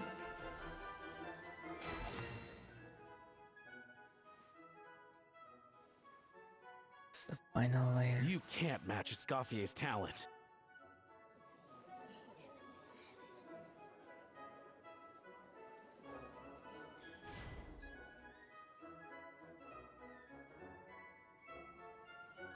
I present to you Gâteau de Bourg. Wow. Looks so good.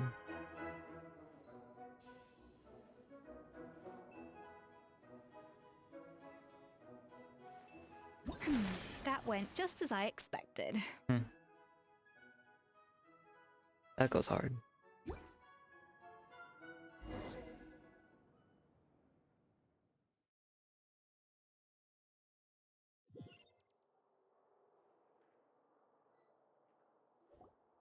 Time's up!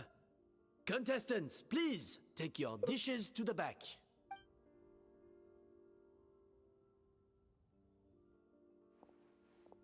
Huh.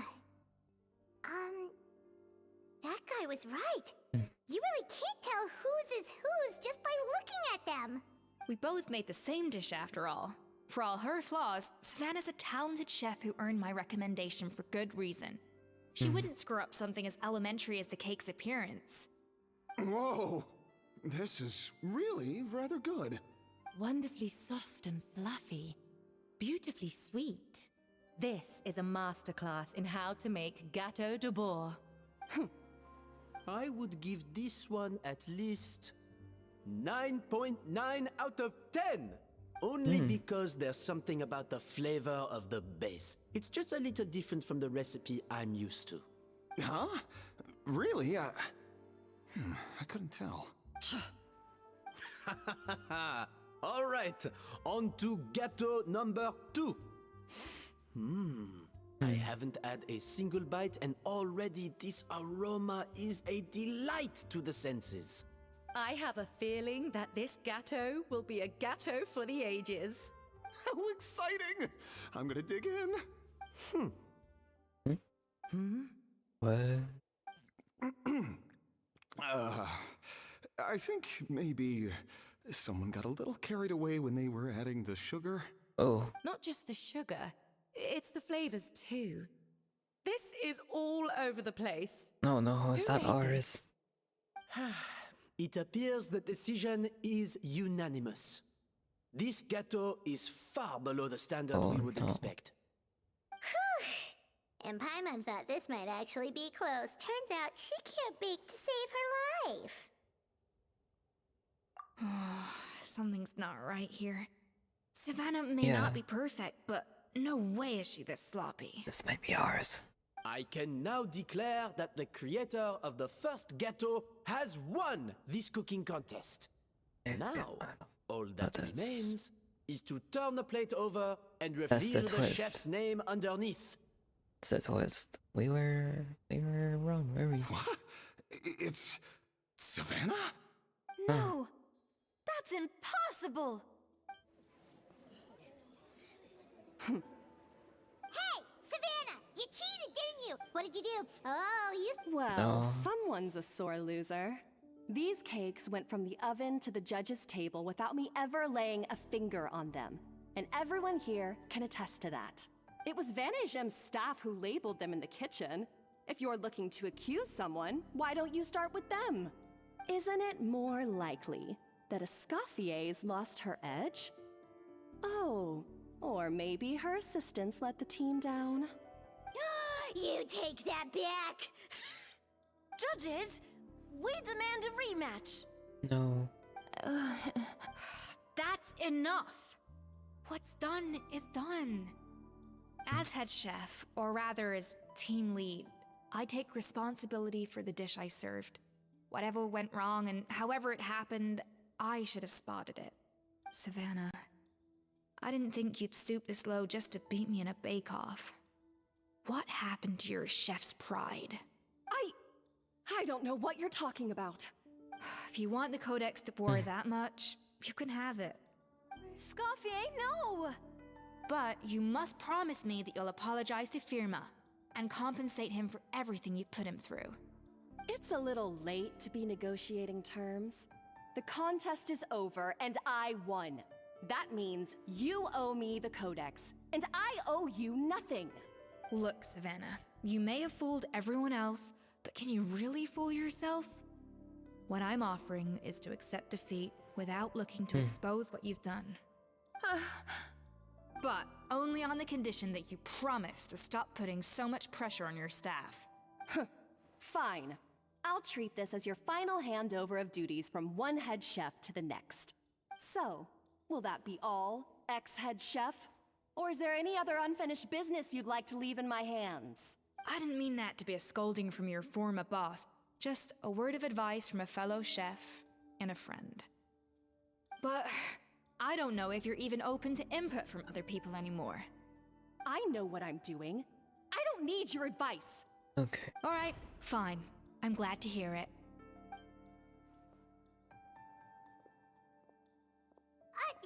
Escoffier? The Codex de Boer! Finally. Now, at long last, I will succeed. Escoffier? How could you let her get away with this? Yeah! The Codex is a souvenir of your time here! Doesn't that mean anything to you? It's all right. It was just a bake-off, not the end of the world. I'm already over it. Besides, it's not all bad. She agreed to compensate Firma. That's mission accomplished for the Spina. Honestly, if I'd have known that giving her the Codex would solve everything, I'd have just done that in the first place. I mean, why bother with the whole cooking contest? It's such a waste of time and energy. But it's coffee. Privately, I'm sure she's devastated. What's done is done. No. No! This doesn't make any sense! Huh? That's it? No secrets, no nothing? I don't believe it! This can't be happening. Oh, Chef Savannah! Savannah? What? Girl? Oh my god. It's nothing life-threatening. Just a lot of pent-up stress and exhaustion. Oh, I knew it. Pent-up stress? The truth is, however hard she might be on the rest of us, the person she puts the most pressure on is herself. Yes, there are nights when she makes us redo things over and over into the wee hours. But for her, it's every night. She'll hide herself away in the kitchen, working on new techniques and recipes, and only realize how long she's been at it when we come to work the following morning. But why? Why would she do that? Our best guess is, she doesn't want to be seen as less of a chef than Escoffier. And there it is. Even so, that's no excuse for taking her anger out on the rest of you. Yeah, and it's definitely no excuse for cheating in the cooking contest. About that, we honestly have no idea how she did it. We were focused on our own work the whole time, like she asked. Leone and Algalia were the ones I tasked with labeling the cakes. I've already spoken to them both. They're at a loss to explain it too. Not to worry. Come on, join me downstairs. I'll interrogate the guilty gâteau myself. Alright.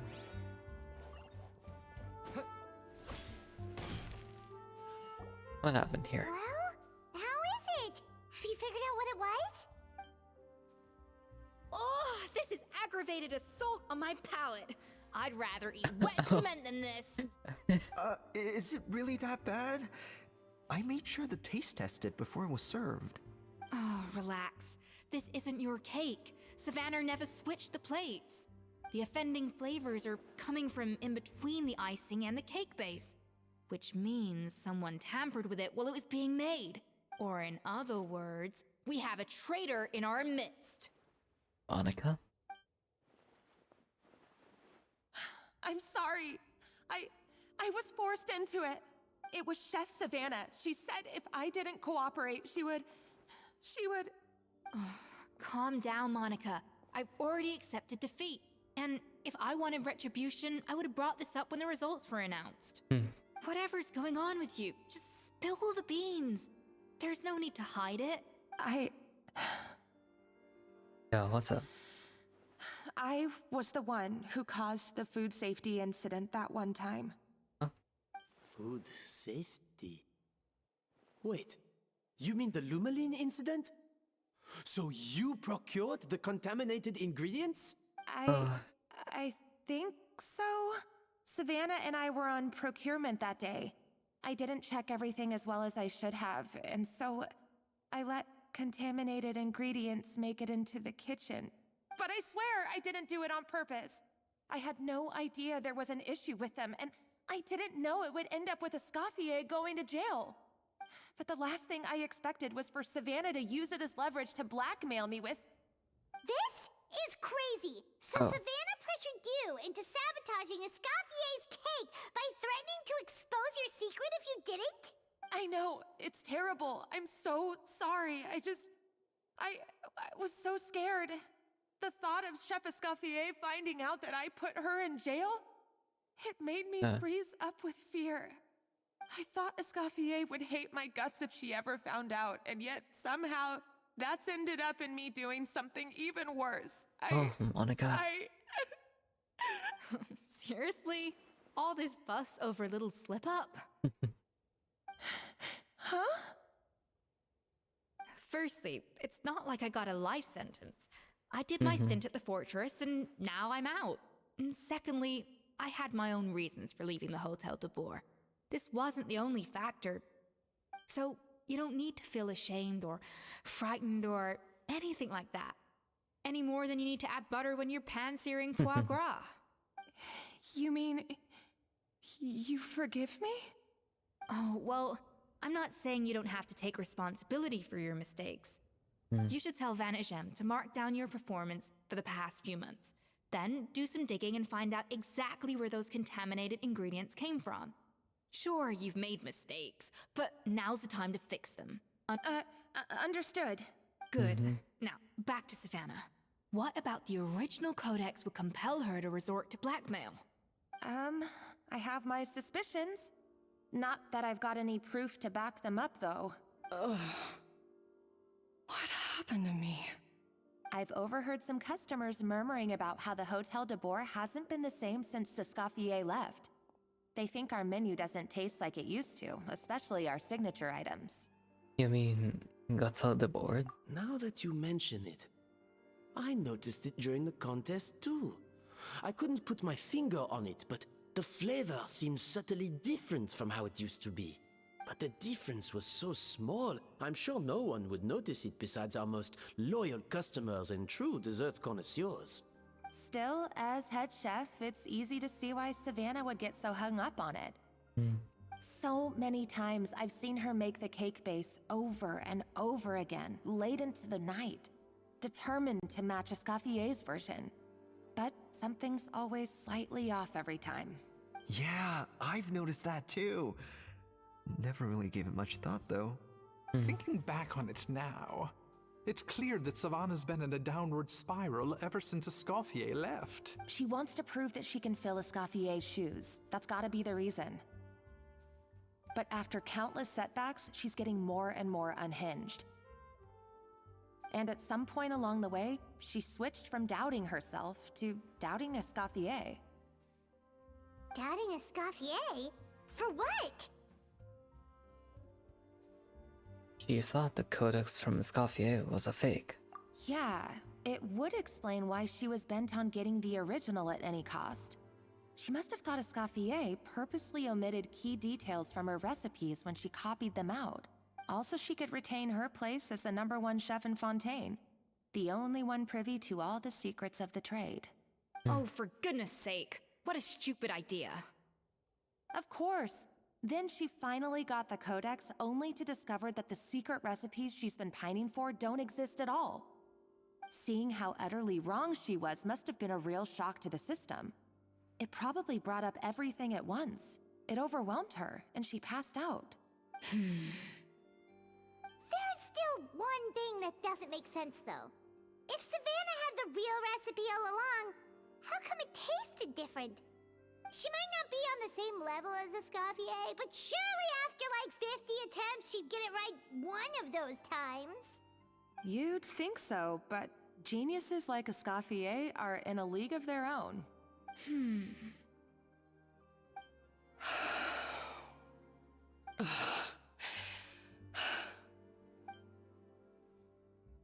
He's keeping the true recipe to herself. New head chef, you say? What's her name? I don't think I've heard of her before. I wonder, can the Hotel de Boer keep its edge without Escoffier at the helm? This tastes different from last time. Is it undercooked or something?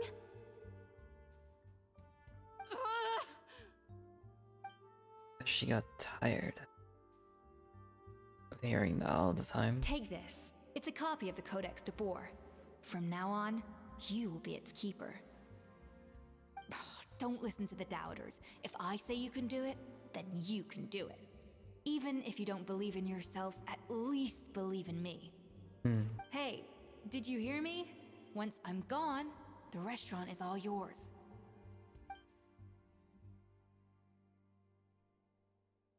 So, All this time, I've been blaming other people, but maybe I'm the problem. Oh, Savannah. You're in a tough spot.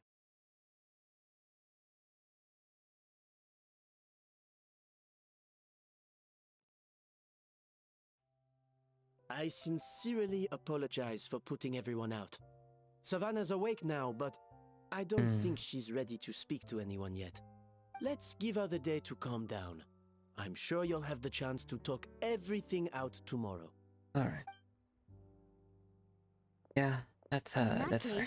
I'll go and update for Ma and his family. I wonder what he'll make of all this. So, we'll come back tomorrow then. Sure, let's go. That was a long day. I think I've earned myself a sweet treat when I get back home. Oh, nice! Macarons? Or are you gonna switch it up this time? Huh?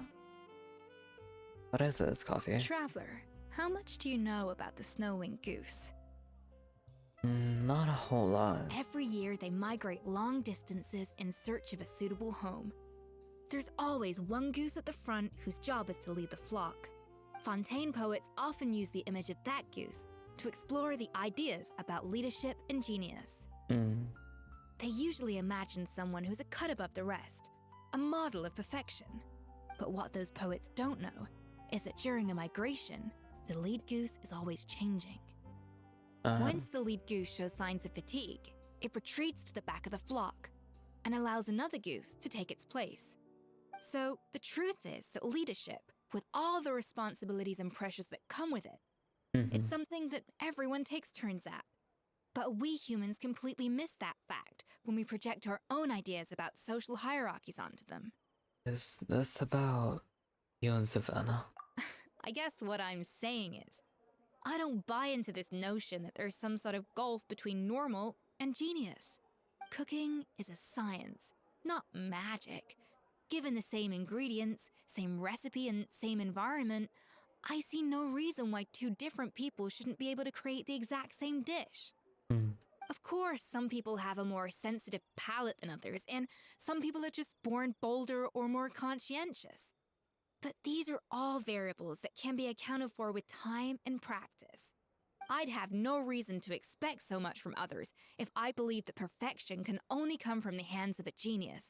The only reason I hold people to high standards is because, well, I believe they're capable of greatness. I don't know if you're right, but I believe that's a great thing to believe in.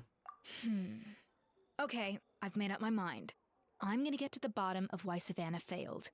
And come tomorrow, I'll give her the scolding of her life. Oh. Pointing out all the mistakes she's made along the way. Oh, Then she'll okay. finally see the error of her ways.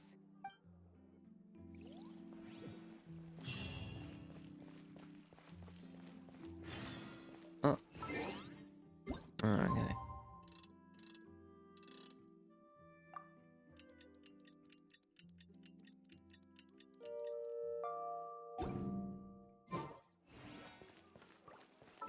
Oh, it's still the same day.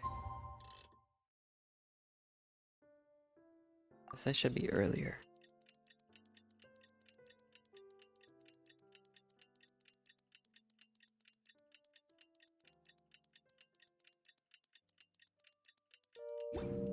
It's the early morning.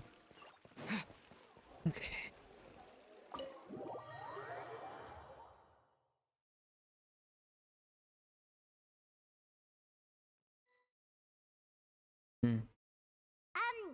Why are we here so early? Our meeting with Vanagem isn't for a while. I wanted to check on ESCOFFIER. Check on her? Why? What happened?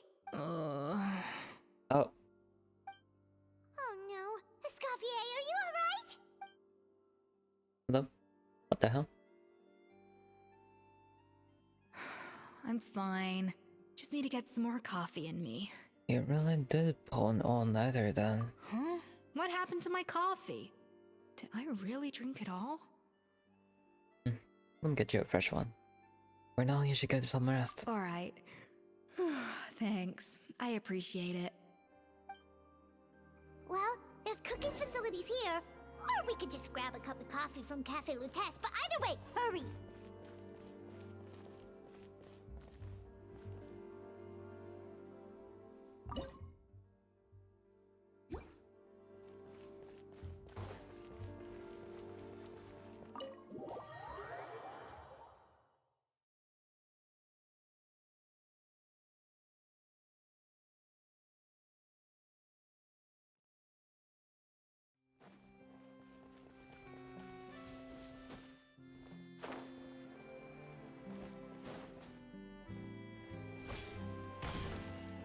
Hello. Hello! What can I get for you? I need coffee. Stat. Sure thing. We're here to go. To go, please. Oh, I see. First cup of the season. Yeah, I get it. Young people these days do love their little surprises.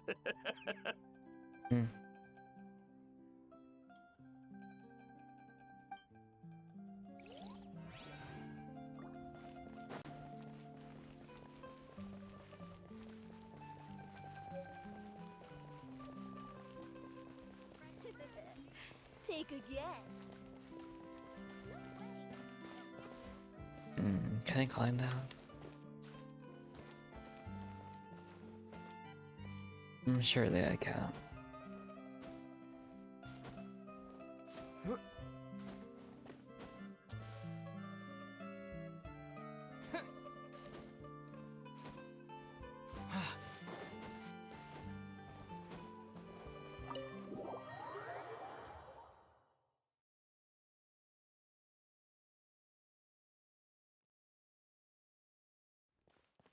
Oh boy.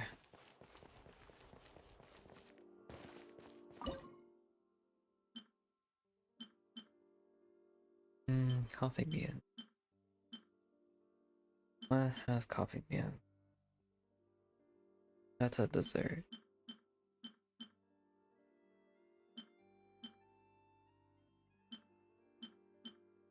Don't exactly know what uses coffee beans.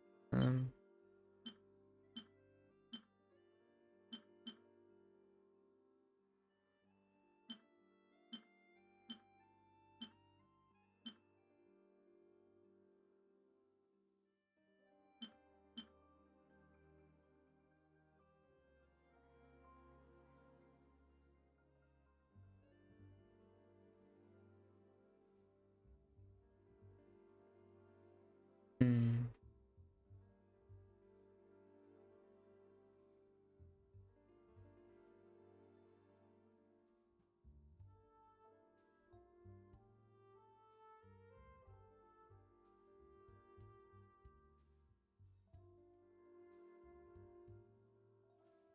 Maybe I know Farina has, yeah.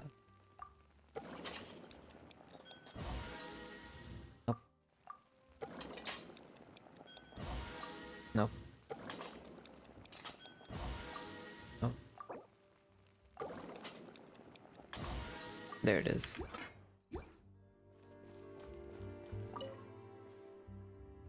Coffee.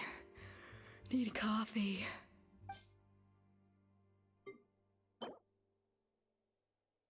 Hmm.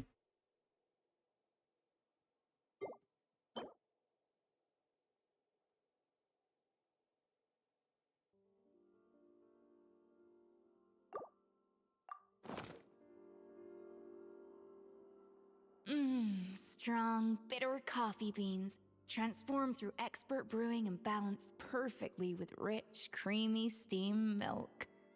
Wonderful. I feel much better now. Thank you so much, Traveler and Paimon. Glad to hear it, but make sure to catch up on your sleep when you get the chance. How goes the investigation? I think I figured out where the problem lies. Honestly, it's ridiculous. I don't know whether to laugh or cry. Wait, what investigation? What are you guys talking about? I'll save it for when everyone else gets here. Oh. It's so stupidly small. I can't believe it's caused so much drama. And yet, look at this kitchen. Seems like you had your own share of failed experiments last night. Yes, except my failures were stepping stones to success. Escoffier, have you seen Savannah? Huh? No, not since yesterday. Why? What's wrong? After seeing her home yesterday, we were all a little concerned about how she was doing. So, I dropped by her place early this morning to check on her, only to find an empty house with the doors wide open. I left Alphonse and the others to keep watch at her home, while I checked the Hôtel de Bord. I'm worried something bad might have happened. If she's not here, then where could she be? Boss, Escoffier, bad news. Alphonse? You're supposed to be keeping watch at Savannah's house. We were, but then, just after you left, we found this stuff in her house. Oh, looks like a map with a bunch of random places circled. What does it mean? Wait a second. This feels familiar. I'm sure these places are all connected somehow. Of course, from the Codex. They're all places that Modeste explored on his adventures. Yeah, but I don't understand. The adventure logs in the Codex are too fragmented to be of any use. How come this map shows all the missing details? The Codex de Bord? Then, this place marked in red out at sea. Could that be the fabled birthplace of Gâteau de Bord? Seriously? So now she set her sights on finding the original recipe and beating Escoffier that way? Geez, Savannah. Anything to overcome a Gâteau plateau, huh? Ugh, idiot. Does she have a death wish? Those ruins are thousands of years old. Hold on, there's more. Besides the map, we also found these letters. You let the aluminum through, didn't you? Good thing I'm on there. Let's see, Escoffier. Read the real codex.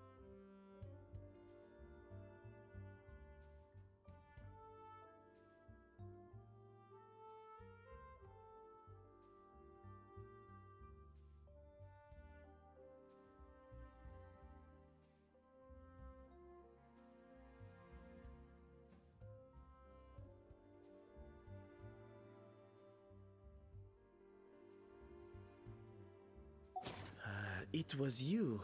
It sounds like a threat letter. Does this mean that Savannah was... Retrieve the codex, so the cooking contest and the cheating. She's keep. Ugh, this is all such a mess. First, we thought that Savannah forced Monica to cheat in the cooking contest. Or is it the other way around? You're finally here. Of course. I should have put 2 and 2 together as soon as I read your threat letter. The food safety incident, the demand for a cooking contest, even the suggestion that Escoffier was keeping secrets from me. It Monica. was all part of your grand plan, wasn't it, Monica? What the hell? Oh my god. Okay. I better get over there as fast as I can.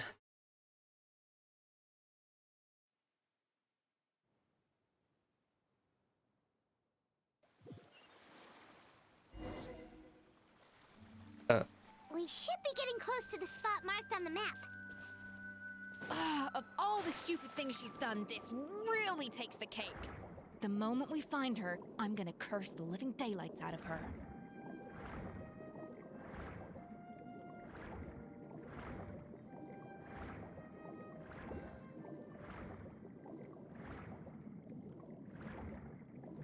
Oh, this is a long way to go. That's fine.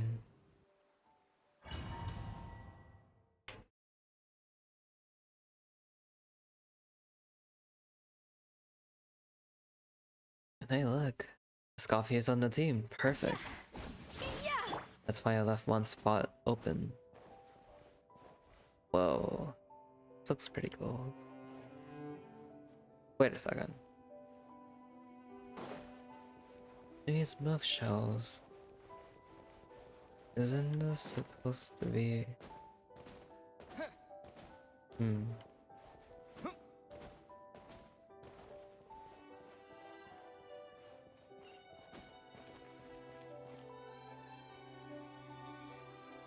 Oh, that was kind of sudden.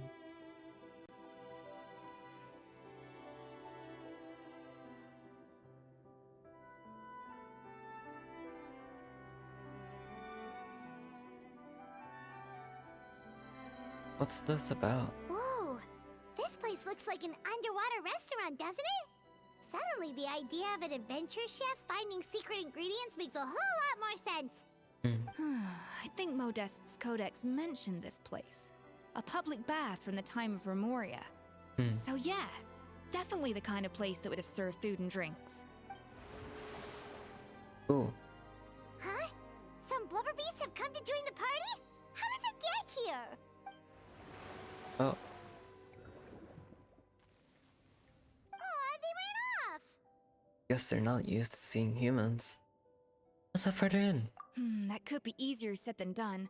Something's blocking the entrance. Well, did Modeste mention it in his adventure logs by any chance? They must have gotten through somehow. Good point.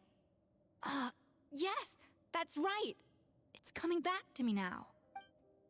We prepared a banquet for our shy little guests, and as the food flowed away on the current, they broke into a joyous chorus, and the path opened to us. We have to feed the blubber beasts? Maritime this is why you should flowers. always bring snacks. You never know when you're gonna need them. Now we have to head all the way back to shore and grab some. There is no time for that. Maritime flowers and Lumitoile will have to do. They may not look appetizing to us, but who knows? They could be blubber beast delicacies. Wait, we're seriously gonna try this? Yeah.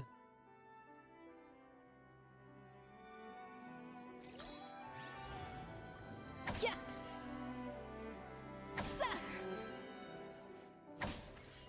A little amuse-bouche. Yeah. Sha.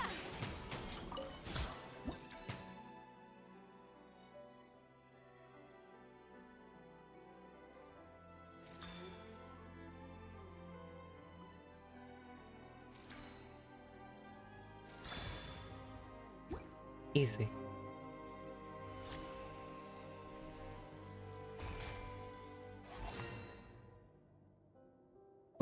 What is that?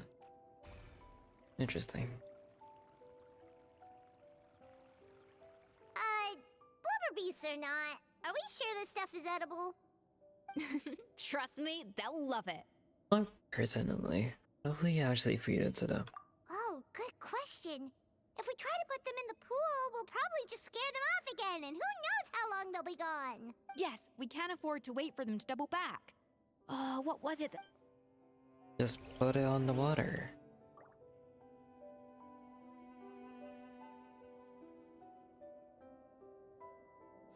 Oh, actually. Yeah.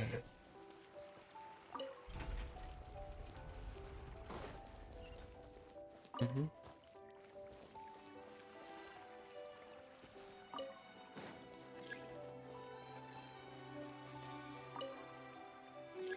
Okay. That's one. Wow, it's really singing! It must taste better than Paimon thought! That's one. Now get two.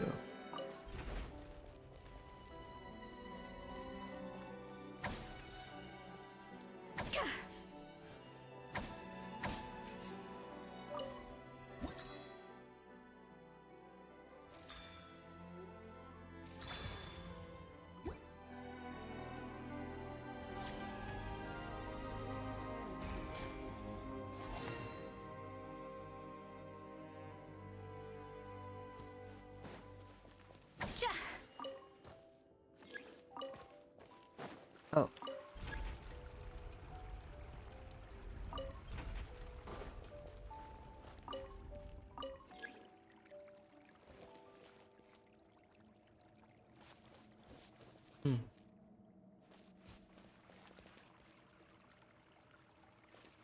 And that's two.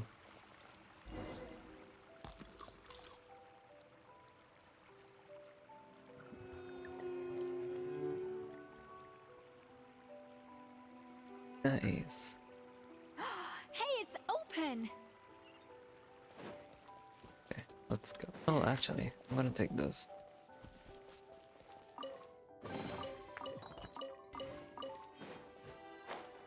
Oh, don't go in there.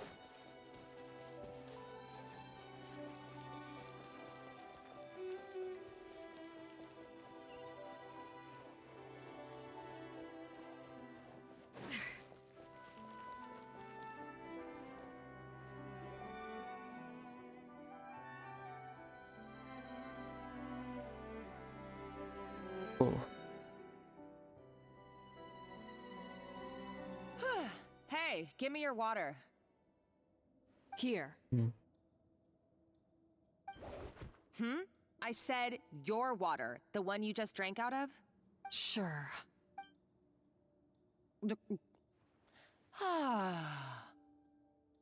All those years slaving away under Escoffier, and then you.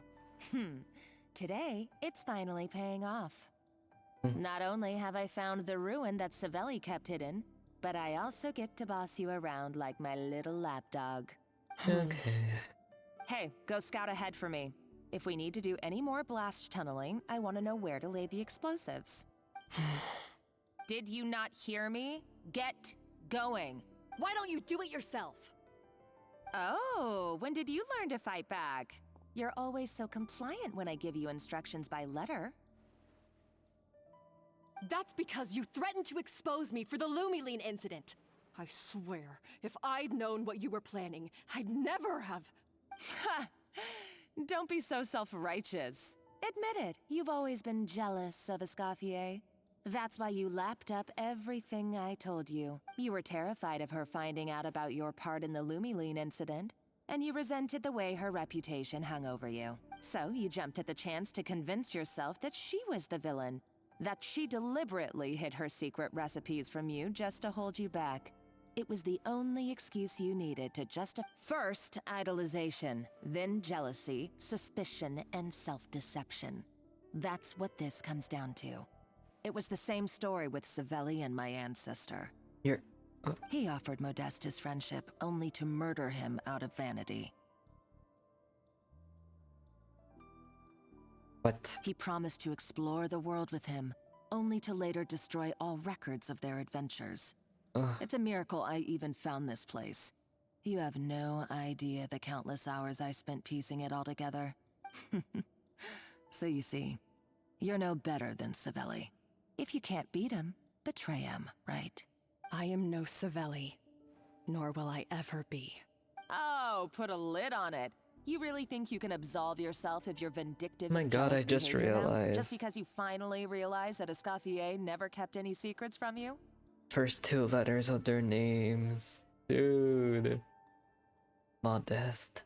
Monica. Savelli. Savannah. You didn't show any remorse when she left, or in the cooking contest. Why start now? You have no right to redemption. You're right. I don't deserve her forgiveness. But I am done being bullied into submission by you! Ooh, feisty. But you should watch your tone. Talking to me like that could get you in big trouble. I somehow doubt that. Since I poisoned both our water bottles. What? Ever since I learned the truth, I've been biding my time, waiting for this moment. You've played me like a fiddle for so long, and now this is payback! But you drank it too! Girl, she said both. It's what we both deserve. This is the price we must pay for betraying Escoffier. You'll die here with me, Monica! You.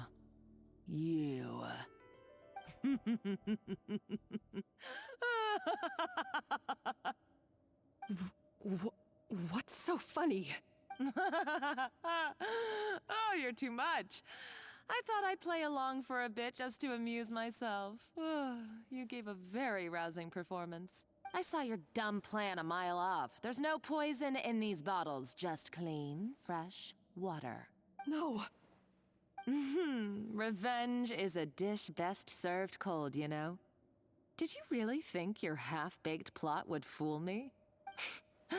You're a lousy chef, and you make a lousy villain, too. A complete waste of space. No wonder you never amounted to anything. Everything I ever did was a failure. And now, I failed again, for the last time. Hey, why don't you try your hand at being a comedian in your next life? You got a good laugh out of me. But now the show's over. You should have just done like I asked, Savannah. All I wanted you to do was scout the ruins for me. But you had your chance, and now it's time to say goodbye. No. Stop right there! Let her go, Monica! We've got you surrounded! Escoffier? Ugh, looks like I'll have to keep you around for a little longer. You can't! Stay back if you want her alive! Escoffier and the Traveler. I can't take you both on in combat, but if you so much as flinch, I can end Savannah's life in a heartbeat. Monica, what are you hoping to achieve by this? You're about to commit murder, and for what? A recipe? A recipe? You chefs are all blinded by your myopic focus on kitchen affairs. Well, some of us actually have bigger fish to fry. Modeste had a secret. The truth behind his so-called genius, the je ne sais quoi factor in his Gâteau de Bourg, and it's right here in the... Are you serious? You're here because of a Gâteau de Bourg obsession? You've gone completely mad! I couldn't care less about the cake itself. No, the real treasure is the secret ingredient that Modeste sourced from these ruins. He and Savelli were fools. A priceless treasure of Remoria in the palms of their hands, and they thought, ooh, this would go great in our cake mix. We're talking about a powerful stimulant that also sharpens the senses. That's no cooking ingredient. It's a groundbreaking drug. That's right, I've done my research. It was a drug that Remoria developed for their war machine. I could make a killing by selling it to the treasure hoarders or the Fatui. Isn't that... That sounds like Luminating. Will you listen to yourself? You're completely delusional. My eyes are wide open. Just wait till I get my hands on this treasure. You'll see what a fool you've been. Wait, what's that sound? Just when I thought she couldn't get any crazier. She's lucky the whole place didn't collapse. She... Ah. Bit. Let's find another road and go there. Uh-oh, Savannah's gone too! Monica must have taken her. Oh, what a coward. She's only taken her hostage because she knows that she's no match for you. Well, there is one piece of good news. At least Savannah is safe for now. That's true. Even if she finds the treasure, she'll need Savannah alive if she wants to get out of here in one piece. Oh, well, our path's been blocked, so let's look for another route.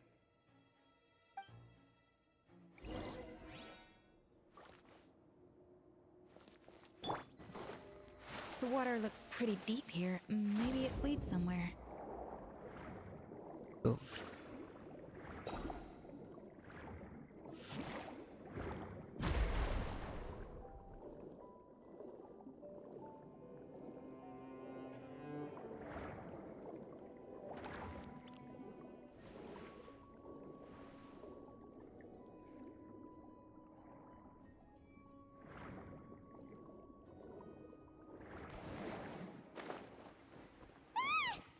Oh, jeez. They were probably awakened by the explosion just now. Alright, Nice Skills 101. Time for some rough chopping.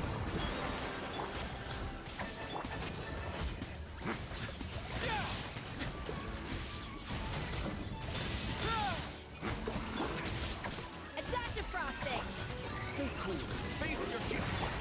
Strike a pose.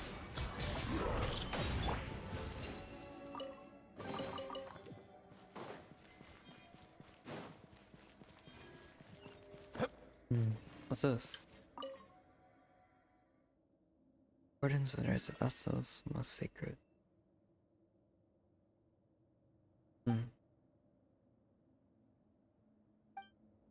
I see.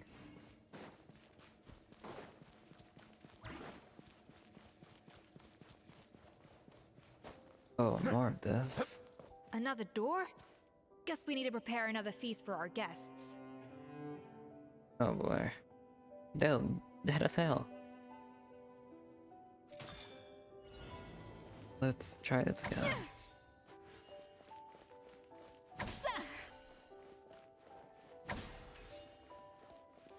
A little amuse-bouche.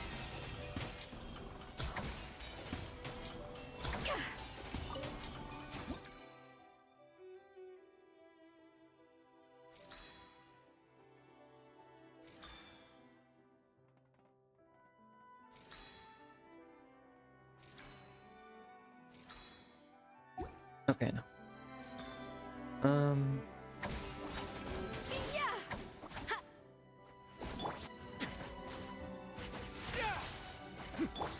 Off to the freezer.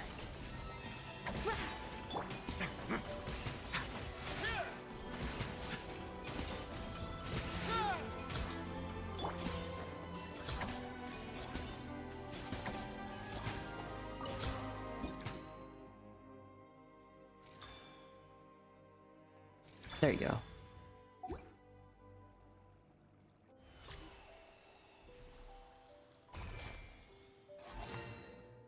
Good enough.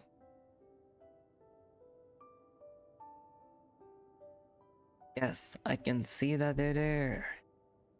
Don't need to show me.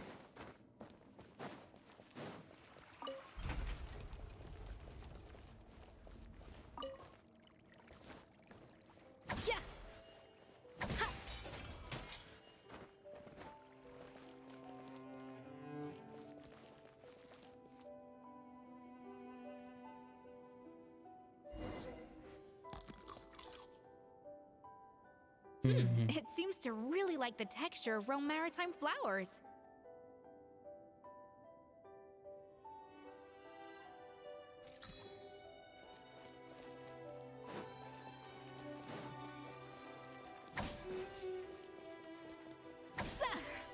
A little amuse-bouche.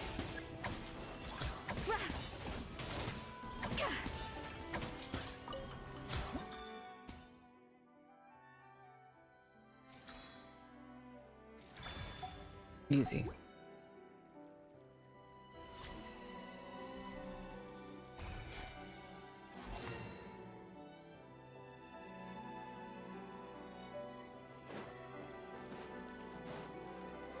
Now let's just do a little bit of a rotation.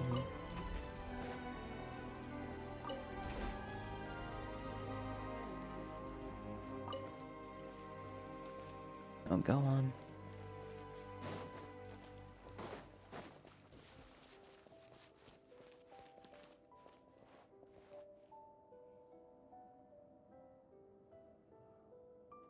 What? Way now.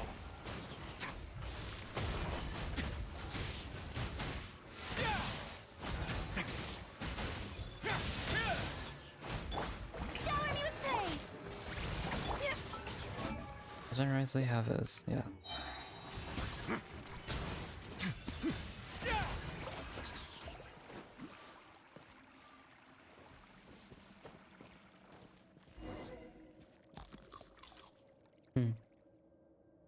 I never knew you could process Lumitwol like that.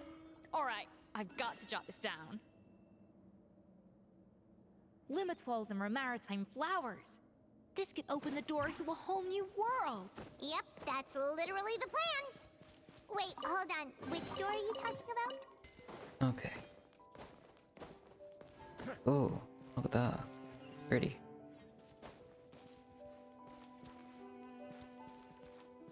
No way is unlocked.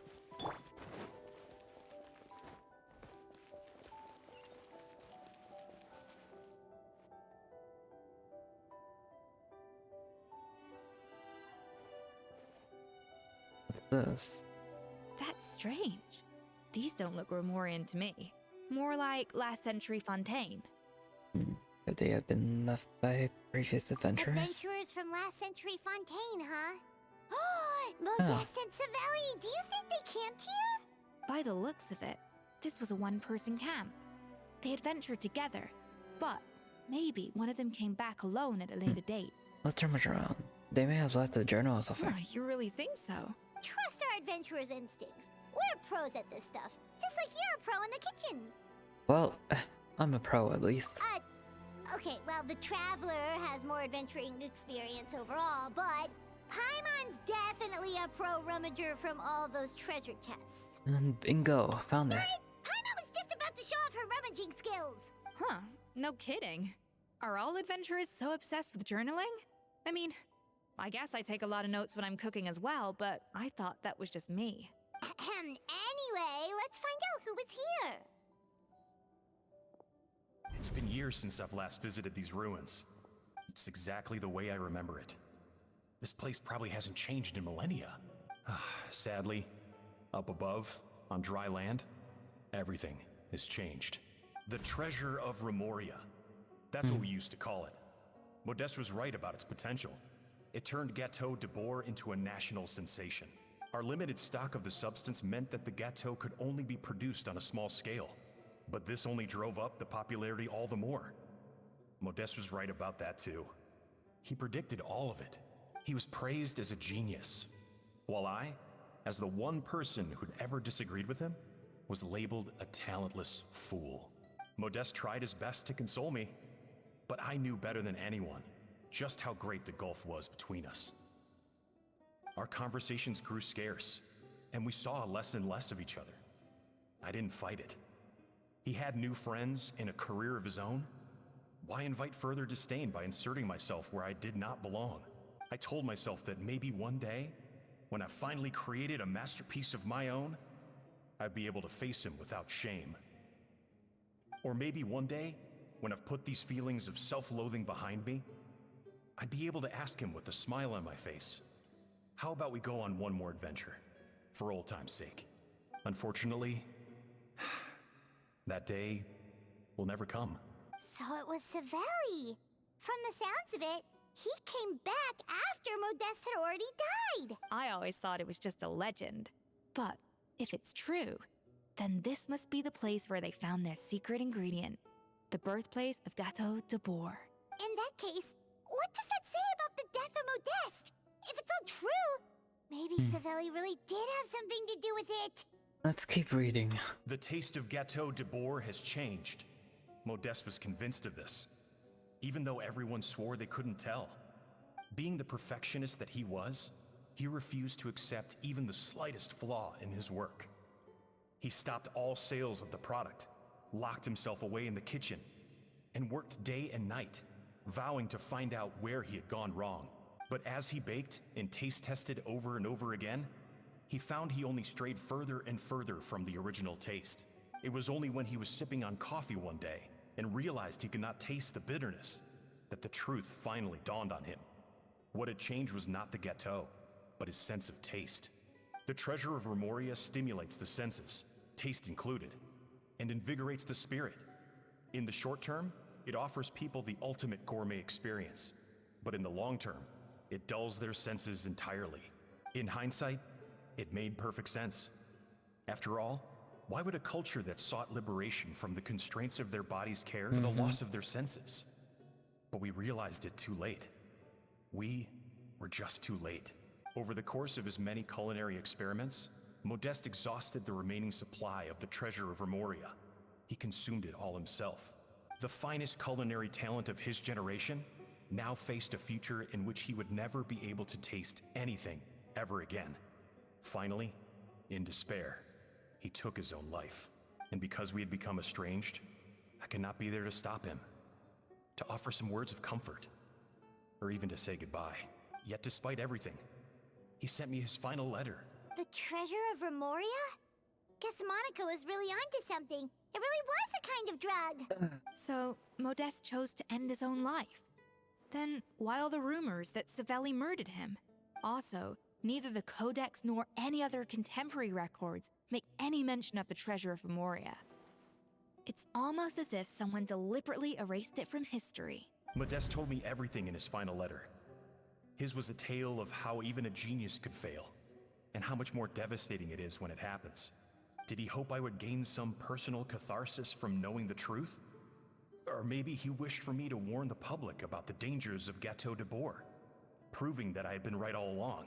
But if the public ever learned how Modeste's greatest triumph became his undoing, his fall from grace would be swift and merciless. 1 minute a genius, the next a joke. It would surely spell the end for his restaurant too. What would be his legacy then? How would future generations view everything we built together? I fear the scorn I have faced these last years would pale in comparison to the scorn shown to him by the history book. I cannot let that come to pass. I will do what I must to protect his name. It will mean tampering with it may lead his family to suspect me of having a hand in his demise. I would rather the world believe a tale of genius and jealousy. The final loose end is the evidence here, at the bottom of the sea. Oh. What's wrong? So we thought, but if Monica finds out what happened to the treasure, there's no telling what she might do.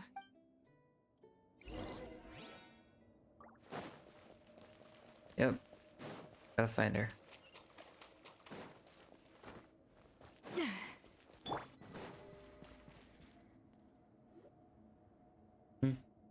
Why do we stop?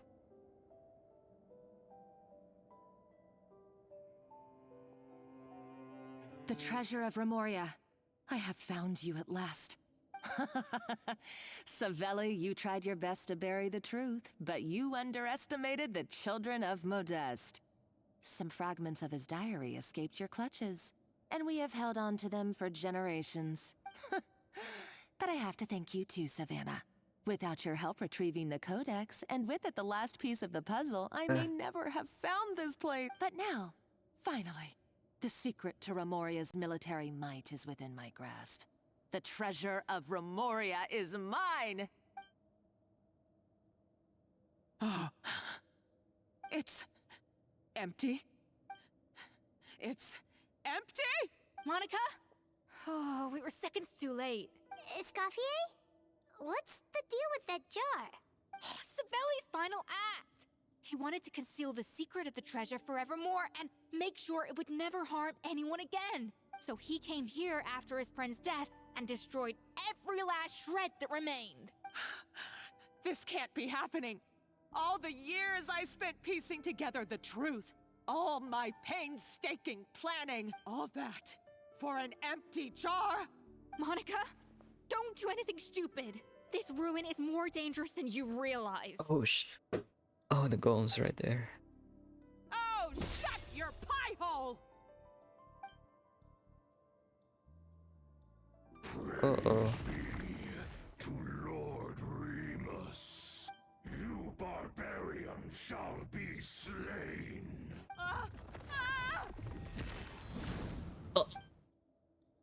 She's a nutcase! A liability to herself and everyone else! I didn't mean to. Well, now it's up to us to clean up the mess she's made. Take these golems out!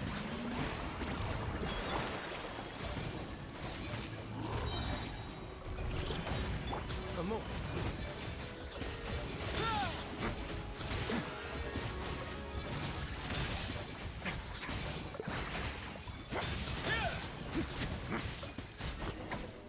Easy. Ah, so this is the cutscene. Why is this place still shaking? Either way, it's all her fault. Enough chit-chat. Let's get out of here. Traveler Escoffier, come on! What about Savannah? Okay, I'm coming. Huh? Oh, no, you don't. If I can't get what I want, neither will any of you. I've got nothing to show for my life's work so far. But if I can take another so-called genius down with me in my final moment, then it was all worth it. But, girl, no. You're a psycho!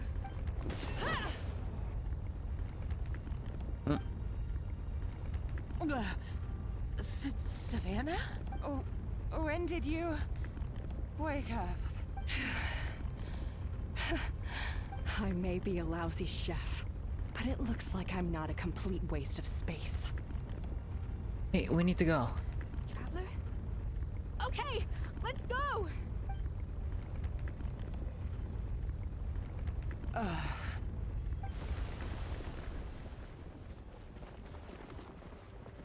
Monica is so done.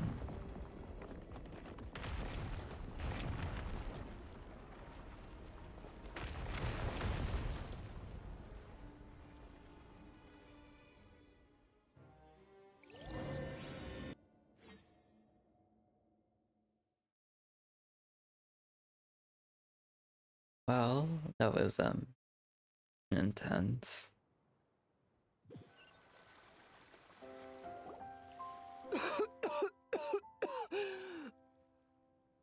Escoffier!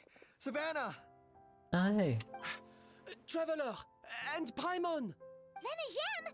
What are you all doing here? What did you expect us to do? Stay at the restaurant and sit on our merry derrieres? While the Traveler and Escoffier were out here risking their lives? We had to do something. Even though that something ended up being, well, waiting for you here instead. I don't deserve any of you. And I certainly don't deserve to be your head chef. It was my fault Escoffier had to leave. Then I couldn't live up to come back, Escoffier. Come and be our head chef again. I'll never be able to replace you. Okay, so everything I said to you the day I left, it just went in one ear and out the other? Huh? Sorry, I was kinda in my own head at the time. All I could think about was the Lumiline situation.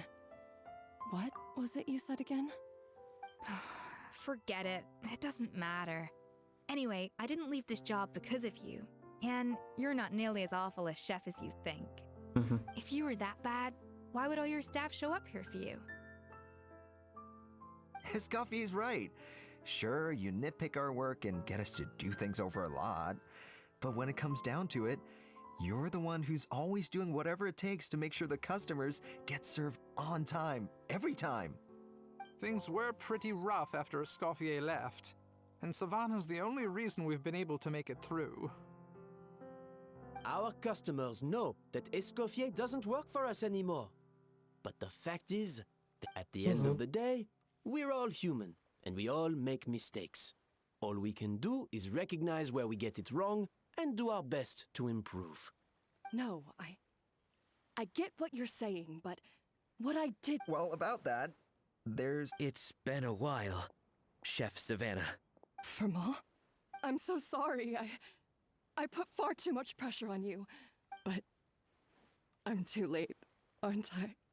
Actually, I think I'm going to be just fine. Huh?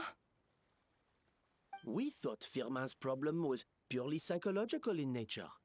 But after the threat letter came to light, it got Firmin thinking. And then he remembered the tea that Monica used to give him every night.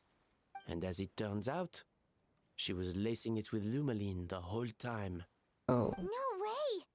Doesn't that cause nerve damage? It can. High doses pose a risk of jeez. serious nervous and sensory complications. A small dose might simply make a person more emotional. No wonder it seemed like you'd lost your edge. I asked my friends at the Fontaine Research Institute about it. They said that with the Oh, low dose alright. I was That's taking, good. the risks are pretty small. Well, that's what happens when you give... There's more. You mean... Oh. Oh, so that's why Savannah's been so irritable this whole time. Okay, that makes sense. Let's not be too quick to blame everything on the Lumaline. That stuff can only amplify what's already there. So tasty food will seem like So you better make sure you reflect on your behavior and... I will. I'm sorry. There's still one question that's really bugging me. Why is it just... It's because the heating element in your oven is broken, you silly goose. What? Is that it? I felt like something was off during the cooking contest. Once I got around to checking all the equipment, I noticed it right away. There was a half-degree discrepancy between the temperature setting and the actual temperature. All the ovens in the whole kitchen had the same problem, which confused me at the time, but by this point, it's pretty obvious that Monica must have tampered with them. I would have figured it out the day of the bake-off, since the issue affected both our teams. But of course, Monica sabotaged mine so that could never happen. No. I spent so long trying to find out where I was going wrong, and then you pinpoint the problem in just one night? It all comes back to one simple... Oh, cut it out! Stop the woe is me act for a second and just think. I came up with this recipe. You don't think that might have something to do with it? Do you know how long I spent perfecting my Gâteau de Bourg? 3 years! 3 whole years! I know this dish inside out, back to front and upside down. And you've been head chef now for what, 6 months? If that? A couple hundred failed attempts, and you're gonna throw in the kitchen towel? You clearly have no idea how many kitchen failures I've had under my belt. Or just how long it took me to finally get my recipe to a level I was satisfied with. Genius or not, everyone makes mistakes. Modeste did, Savelli did, everyone does. You're only a lousy chef if you don't face up to your mistakes. Learn from them and then keep chipping away until you crack the problem once and for all. Surely you haven't forgotten all that. You were no lousy chef back when I handed you the reins. I haven't forgotten. And I'll make sure I never do. That's our head chef. Ha! Sounds like we won't need another changing of the guard in the Hotel de Bord kitchen anytime soon. Oh. Huzzah! Okay. What a perfect ending to a crazy journey. Look how happy everyone is. So you got your mojo back now? Yeah. Thanks to you, Escoffier. In fact, no. Thanks to all of you. Aw, friends again. So nice to see them finally settle their beef. Maybe not all of their Good. big. So Yeah. now that's out of the way. Uh, It's time for payback. You cheated in our last bake-off, and I demand a rematch right now. okay. She was waiting for that. Huh? But that was mostly Monica's fault, wasn't it? Right. And also, does it have to be right now? No excuses. This is a cooking contest between 2 top chefs, and nothing will stand in its way. So grab your spatula and get ready, because this rematch is happening today, right now, this instant. Hey, so, this whole time you were salty about losing? Ooh, The final second cutscene. cooking contest commences now! This time, no more games, and no holding back!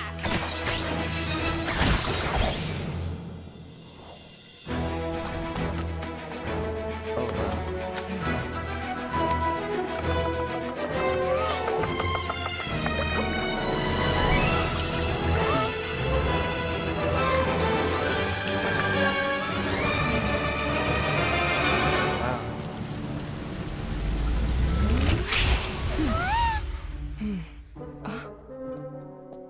Oh, she's done already.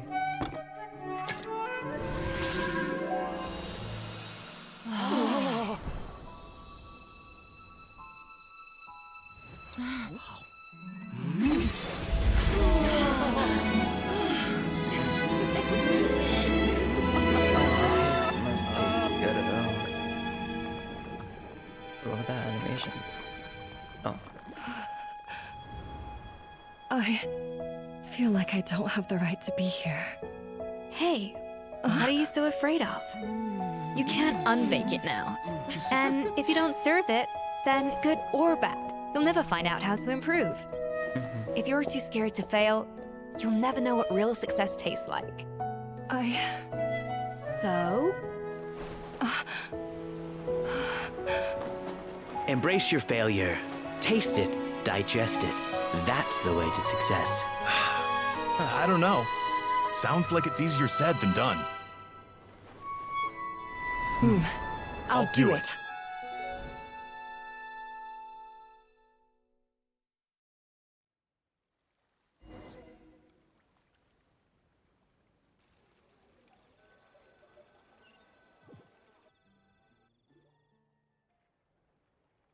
The results are in! A landslide victory for Escoffier! Quite rightly, too. Piece of cake.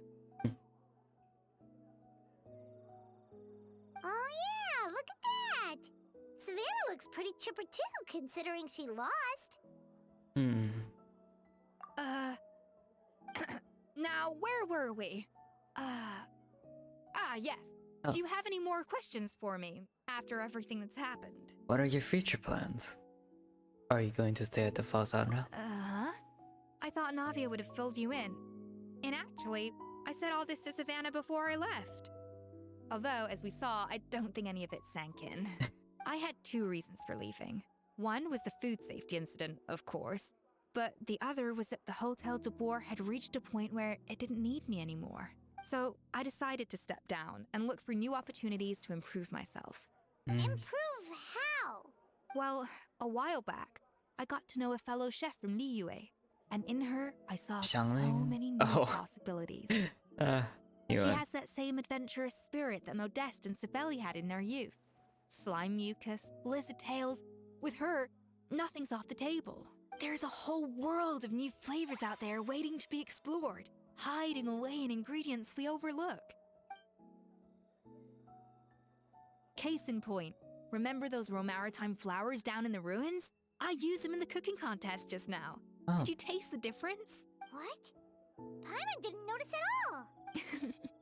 Half of the art of cooking is dissecting the recipes of previous chefs and figuring out the exact constellation of elements that gave their work its signature taste. And the other half, it lies in freeing yourself from the confines of the kitchen. Uh-oh. Paimon's suddenly not sure she wants to try your cooking anymore.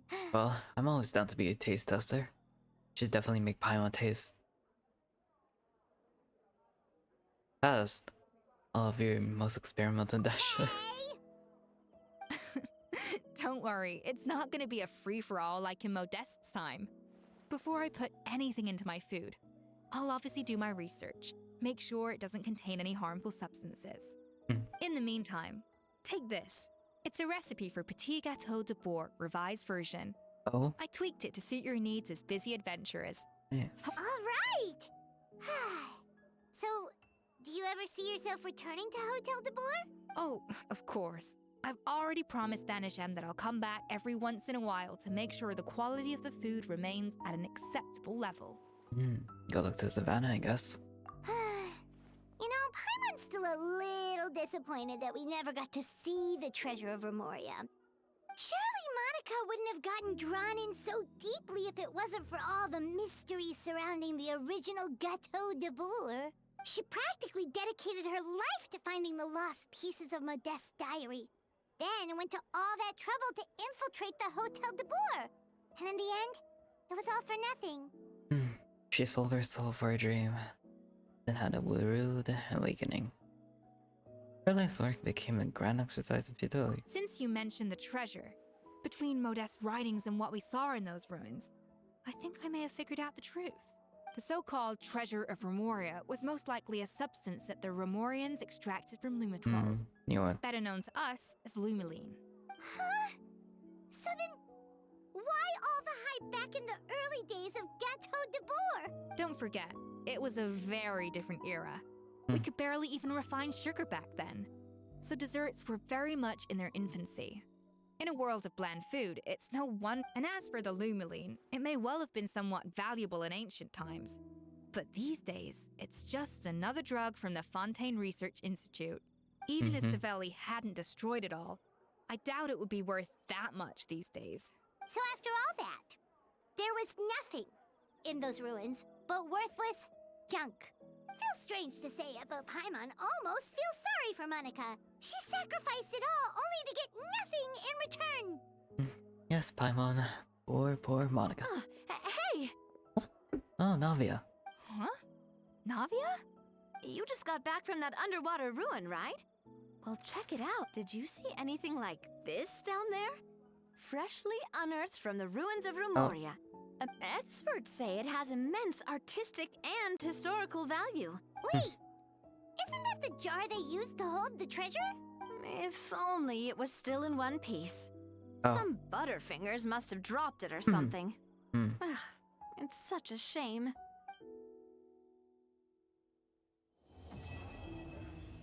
Quest completed. Wow, that was great.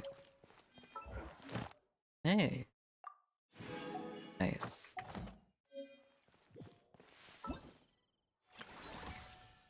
Oh, thank you.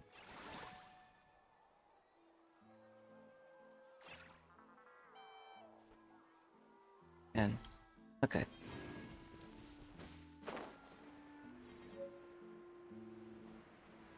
What's this? That's oh.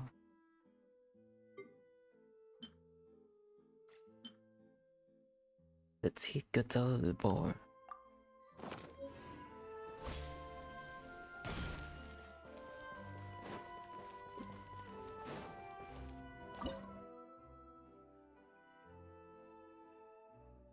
Where is it? Is it here?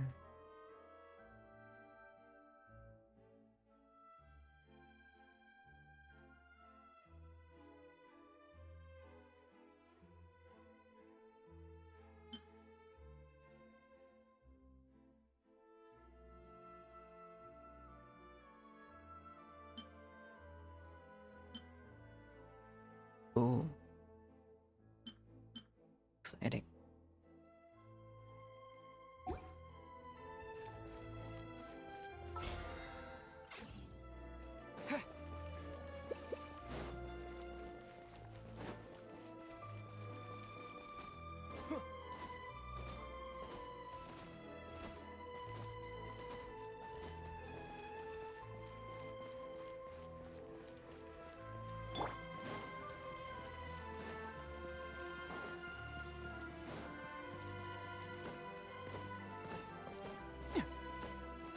Oh, time to collect my rewards.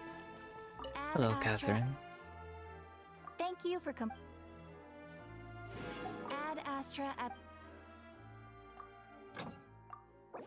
Hey, Ma.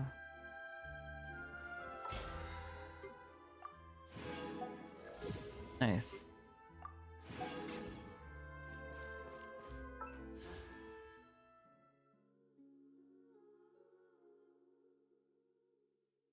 Oh wow, it's literally the golden ratio.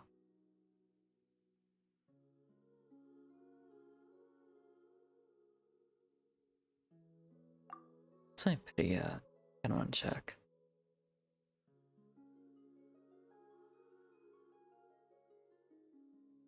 I'm 35, not bad.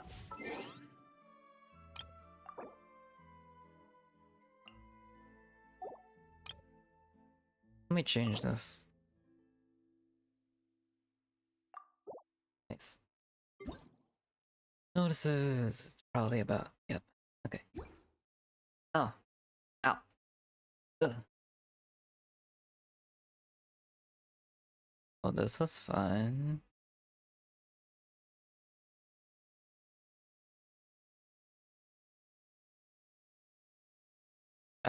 This is a really fun stream. I like it.